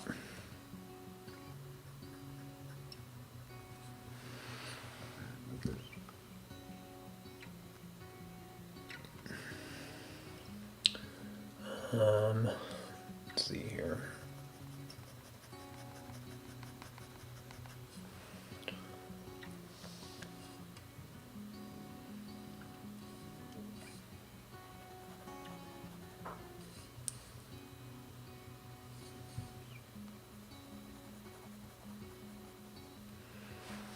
Let's go with this color here.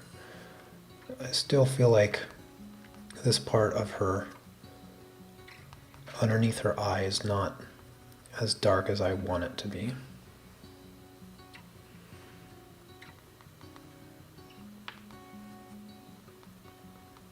It's hard to do it and have that texture there.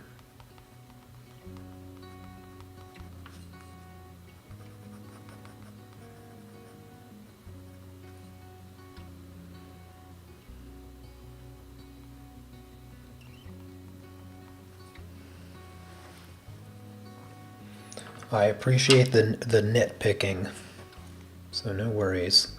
I'm not going to take your, I won't take anybody's nitpick as an attack or take offense to it.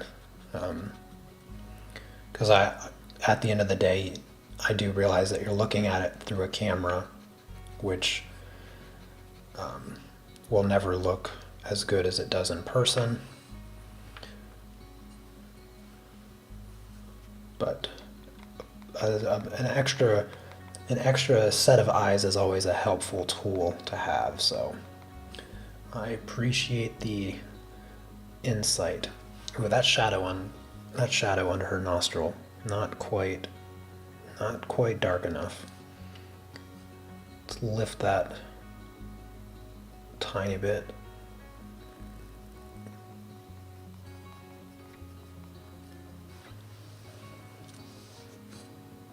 Same thing with this part.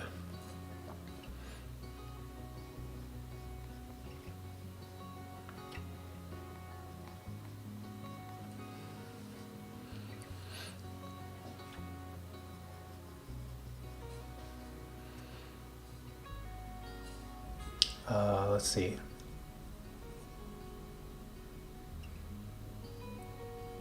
You like the crease under the left eye needs to come in ever so slightly towards her nose. Her actual left eye or the left eye? That always makes it difficult sometimes.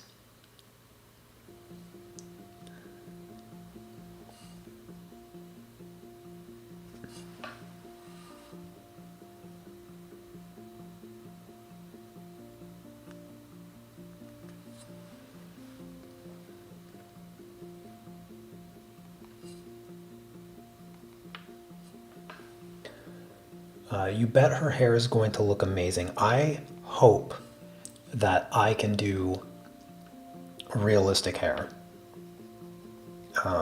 The process that I've taken, I would call, I can't call it, never mind. I can't call it photorealism.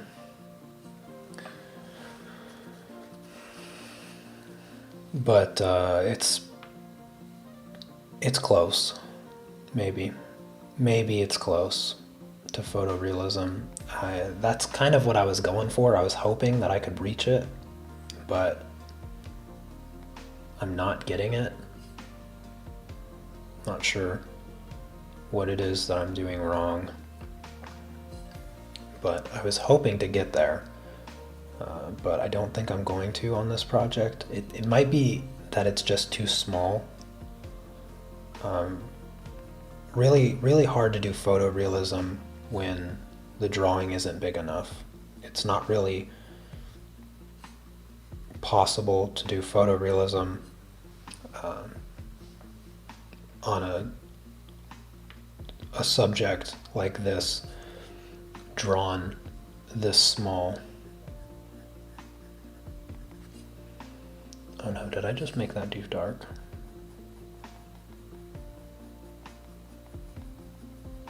I think I made that too dark.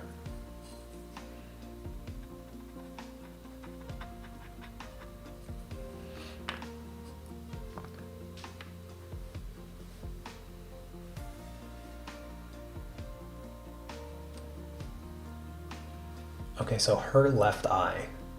The crease under her left eye needs to come ever so slightly towards her nose.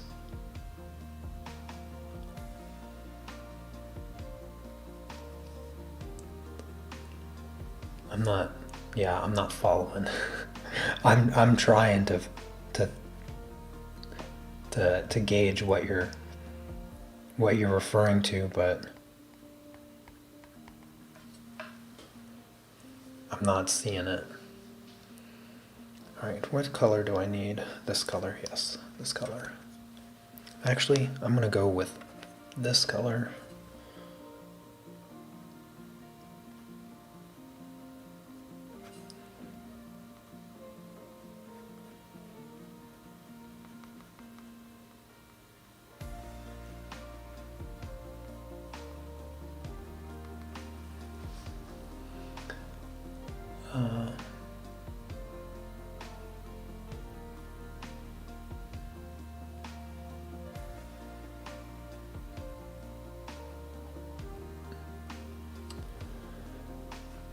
Yeah, I'm kind of trying to achieve the impossible, working so small. So my standards of attempting to get photorealism on such a small piece of paper is it kind of set me up to fail. But I still feel like there's some room to get close to it at the very least, and possibly even convince a viewer. But yeah, it does also feel pretty far off from the realism I was hoping to achieve. But I mean, with her eye being the size of my pinky nail, I think I got pretty good amount of detail for something so small. Not to mention, you guys are zoomed in. My camera is zoomed in on the project, so it kind of fills up the whole screen. And so once I zoom out, I think you guys will have a little bit better of a little bit more of a realistic view of what the drawing looks like in person, since it will be at a more natural viewing distance for the camera and for you.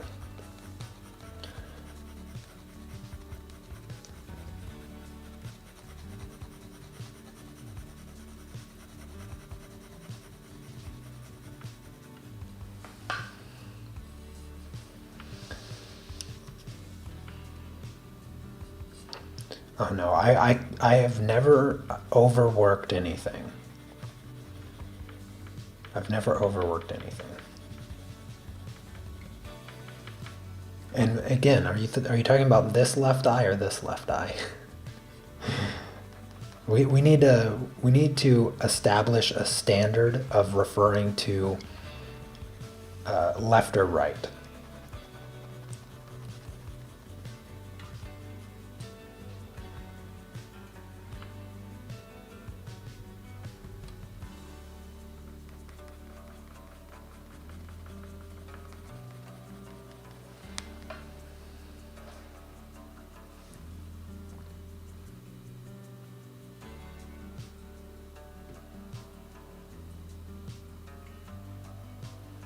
It does look pretty good on camera, though. Yeah, I'd say it looks pretty good on camera. Not too bad. Even zoomed in.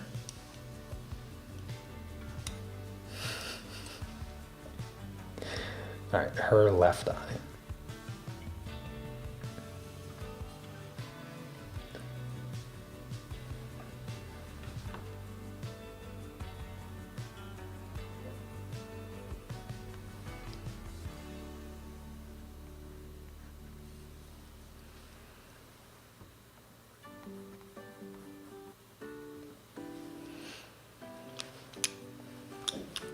All right, I'm gonna grab the pink. It's time to bring out the pink.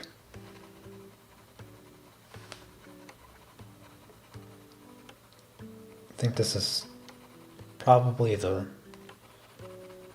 last. I don't think I'm going to adjust any of the textures or values or anything on the skin anymore beyond this. I'm just going to smooth and tone. So I'm going to make the skin nice and pink.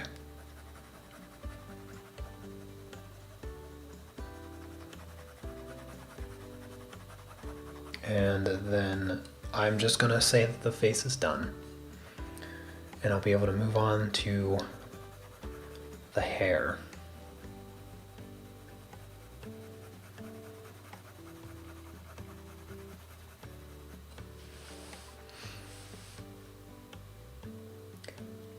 Her nose is photorealistic. Well, that's here, because I've always felt like noses were my my lowest quality part of all of my portraits. So if I can convince somebody like you that the nose is really good, then I'm happy with that. Yes, I have achieved my goal for this project, if that is indeed the case.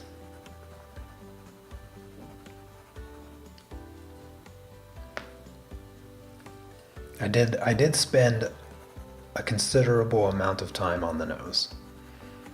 I think I probably should have spent just as much time on the nose as I should have spent equal amount of time on the lips and mouth that I spent on the nose, and maybe I'd be a little bit more satisfied. Although from yesterday up until now, I would say the mouth looks significantly better than it did. Because I did work on it a little bit yesterday, but that's kind of what I started with today, and I think that it improved a lot. It looks a lot better than it did. I think this shadow here, it really made a difference for the mouth.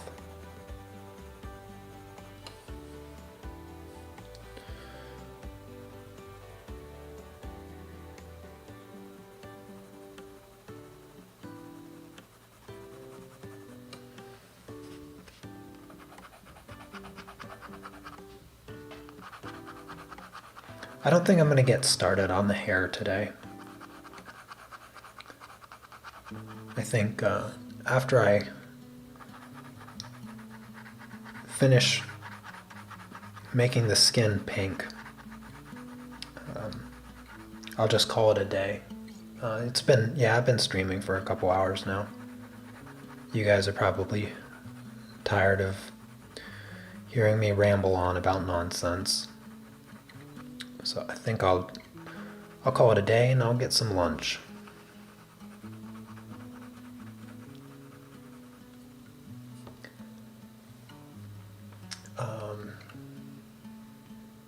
36 people watching? Oh, that's good to know. Thank you.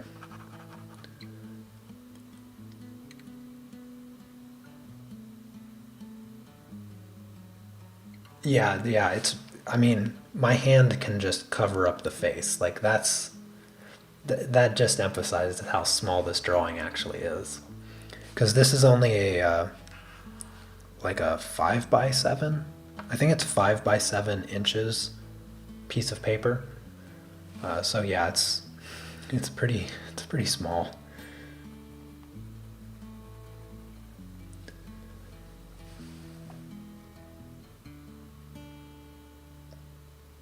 Oh, thank you, Isaiah. I appreciate that.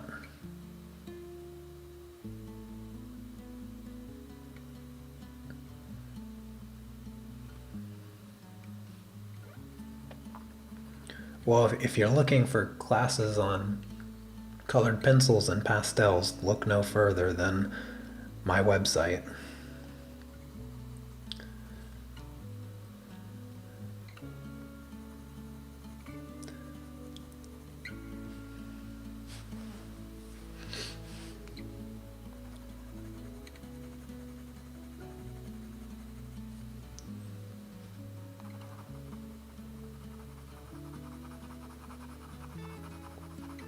Can you guys even see the pink?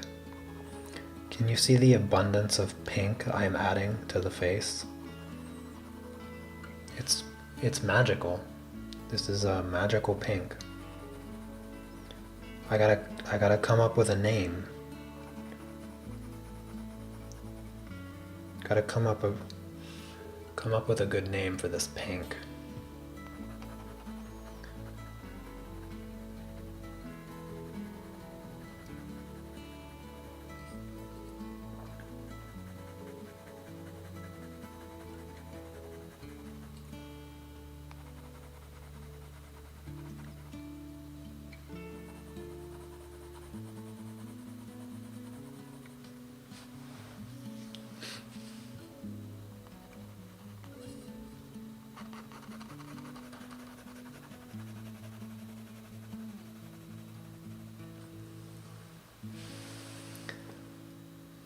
Magical pink. Yep, magical pink and ninja purple. Those are my colors. Thank you for that, Coffee Cat. Hello, by the way. I don't. I think I remember seeing you in chat much earlier. You're probably drawing something yourself, but I don't think I said hello. And unless I'm mistaken, and you weren't in chat earlier, in which hello just normally. All right, Isaiah, you take care.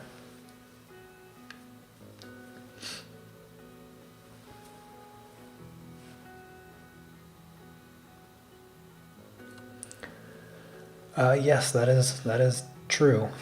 I know a lot of artists, and I have yet to see any of them miraculously wave their hand and create something wonderful.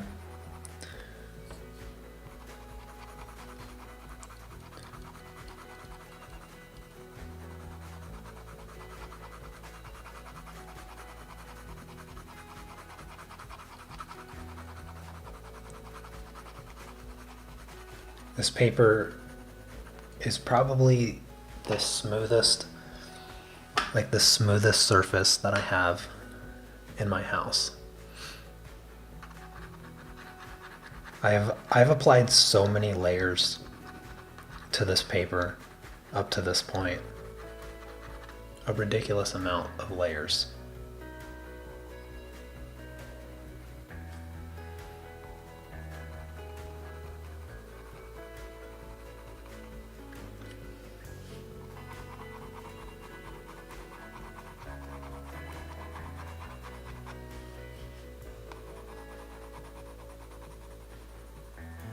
especially this side of the face. I have struggled so much with this side of the face. I'm still not sure I can say that I'm totally satisfied with it. But I think part of it's due to the hair missing. Because there's a big dark area right next to the face, and that's going to make that part look like light is hitting it. Because right now it just looks like a normal shadow. But the color that I have it should look brighter once I put the black beside it. I have that really dark shadow that's in the hair.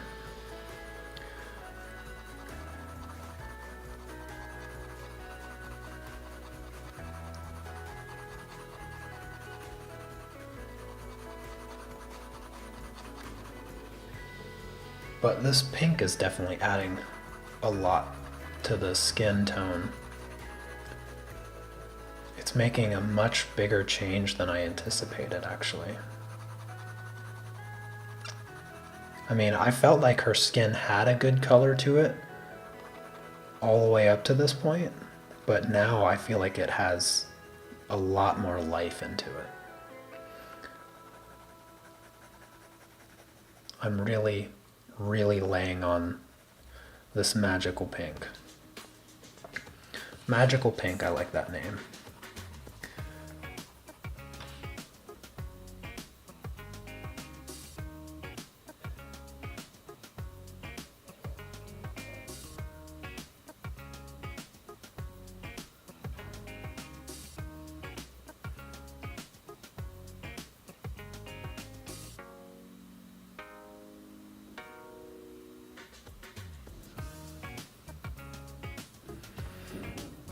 I probably have about 30 hours into this drawing so far.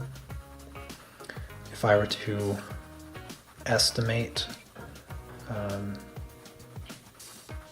because I've done a lot of this drawing, or I've worked on this drawing a lot, just sitting here listening to other people ramble on. Off stream. And then I've also streamed working on this portrait. I think this is the 4th live stream actually of me working on this. It's been a while. This has just been sitting in my drawer for some time. I don't even remember when I last worked on it. But I'd say I'm right around the 30-hour mark. And considering how small this drawing is, that's a lot of time for such a small drawing. But I didn't really... I went into this project estimating 100 hours to finish it.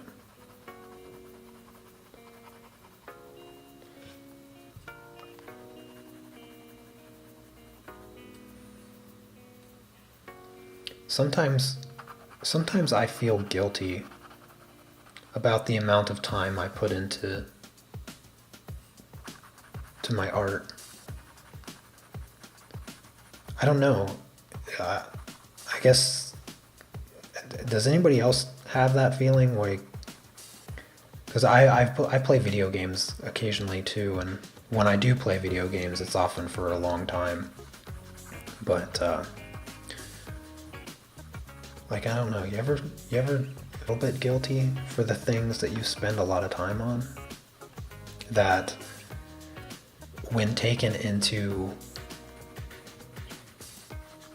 account that there's other things you could be doing with your time? I don't know. Occasionally I feel guilty. I don't know if anybody else does, but sometimes I do.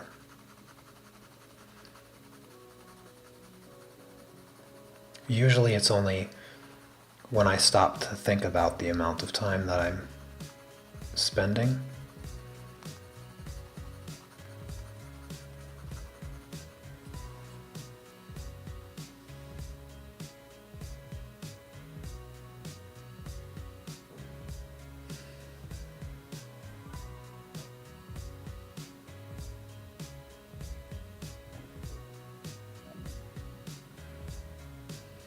Yeah, that's one way of putting it.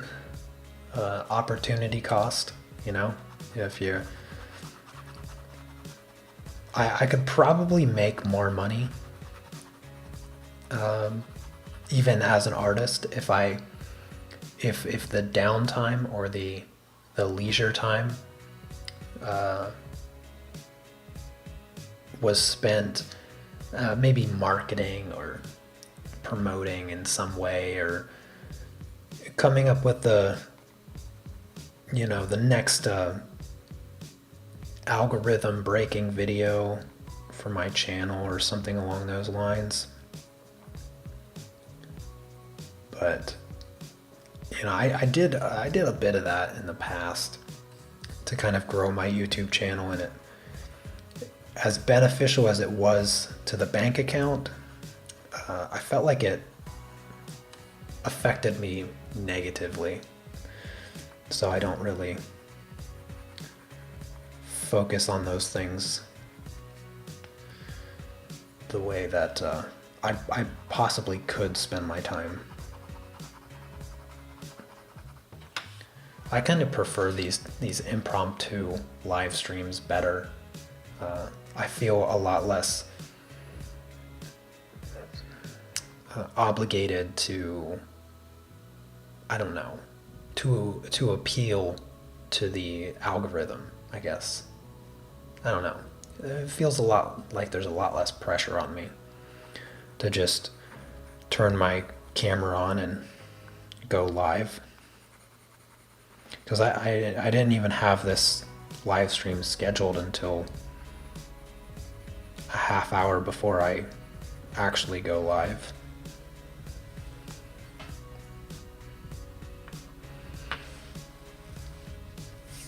Okie dokie, let's see here. I need to bring in some Ninja Purple.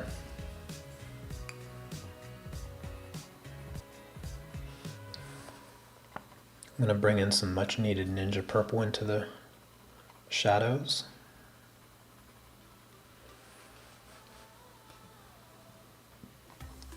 I think I have enough pink on the face.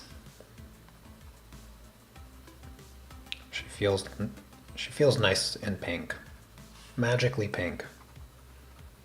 And now I just need some Ninja Purple. I feel like it shows up in the transition of the shadows. So not like the darkest areas, but more like the medium area.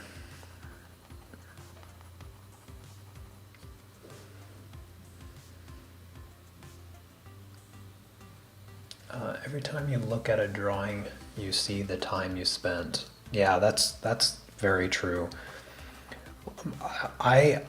The kind of the response that I have when I look at my old work, or I flip through an old sketchbook or something like that, I'm always taken back to the time that I worked on it. It's kind of like reading a story, or reading a journal entry. That's what it feels like to me. Almost that feeling of nostalgia. That's kind of when I look at my old work. Like, I imagine that when I look back at this portrait after a year or 2 years or 10 years, I'll probably have the feeling of live streaming, kind of just conversating with all of you while working on it. That will be more or less the memory that will be associated with this project when the time comes.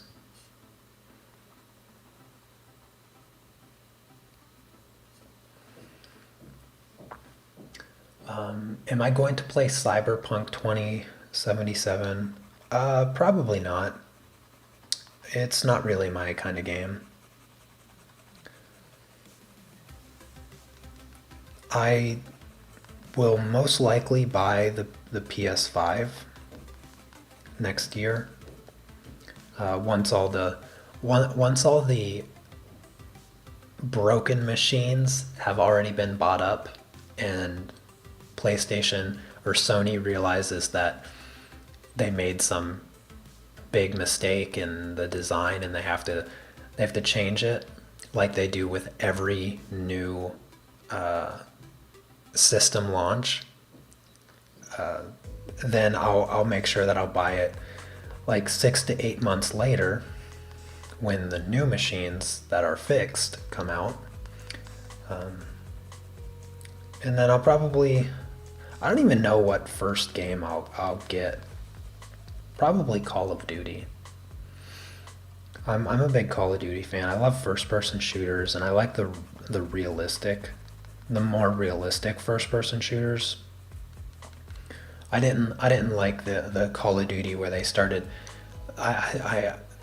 It's been a long time since I've owned a console and played video games on a console, but the last Call of Duty that I saw was they were like flying around with like jetpacks and stuff. I was like, what is this? It's ridiculous. I didn't like that one, so I was glad to not have a game system. This is actually the first time in my life where I skipped a whole generation. I skipped a whole console generation. The Xbox One and the PlayStation 4. I went from Xbox 360 and then skipped a whole console generation. Ever since I was a kid, I never skipped a whole generation before.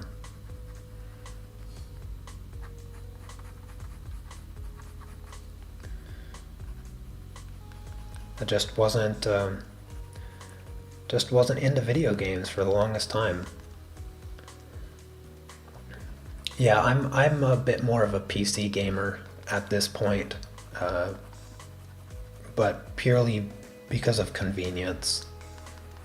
But I love controller gameplay. I much prefer controller gameplay than mouse and keyboard. Although I have gotten used to it quite a bit over the past year. And I understand and appreciate the depth in which games can be played when you have a mouse and keyboard at your disposal, as opposed to the limitation that a console controller has. Completely understand and appreciate the difference. But at the same time, I don't think that good games need to be as complex that require a mouse and keyboard to be really great games.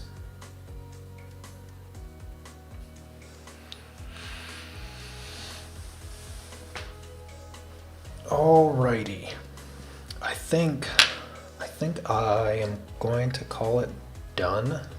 I think I'm going to say that the face is done. And so the next time I stream, I will start on the hair. I'll probably just do this side. The background is just brown black. It's really close to black, but it has a reddish brown tint to it.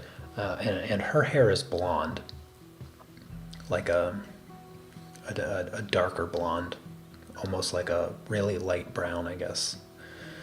You know what I mean? But yeah, that's kind of her hair color. And so her hair is brighter than the background. And so I'll probably put in the background first over here, which is just going to be a black with a layer of brown over top. Probably something like that. I'm just looking at the reference photo, trying to think of how I'm going to approach the actual hair.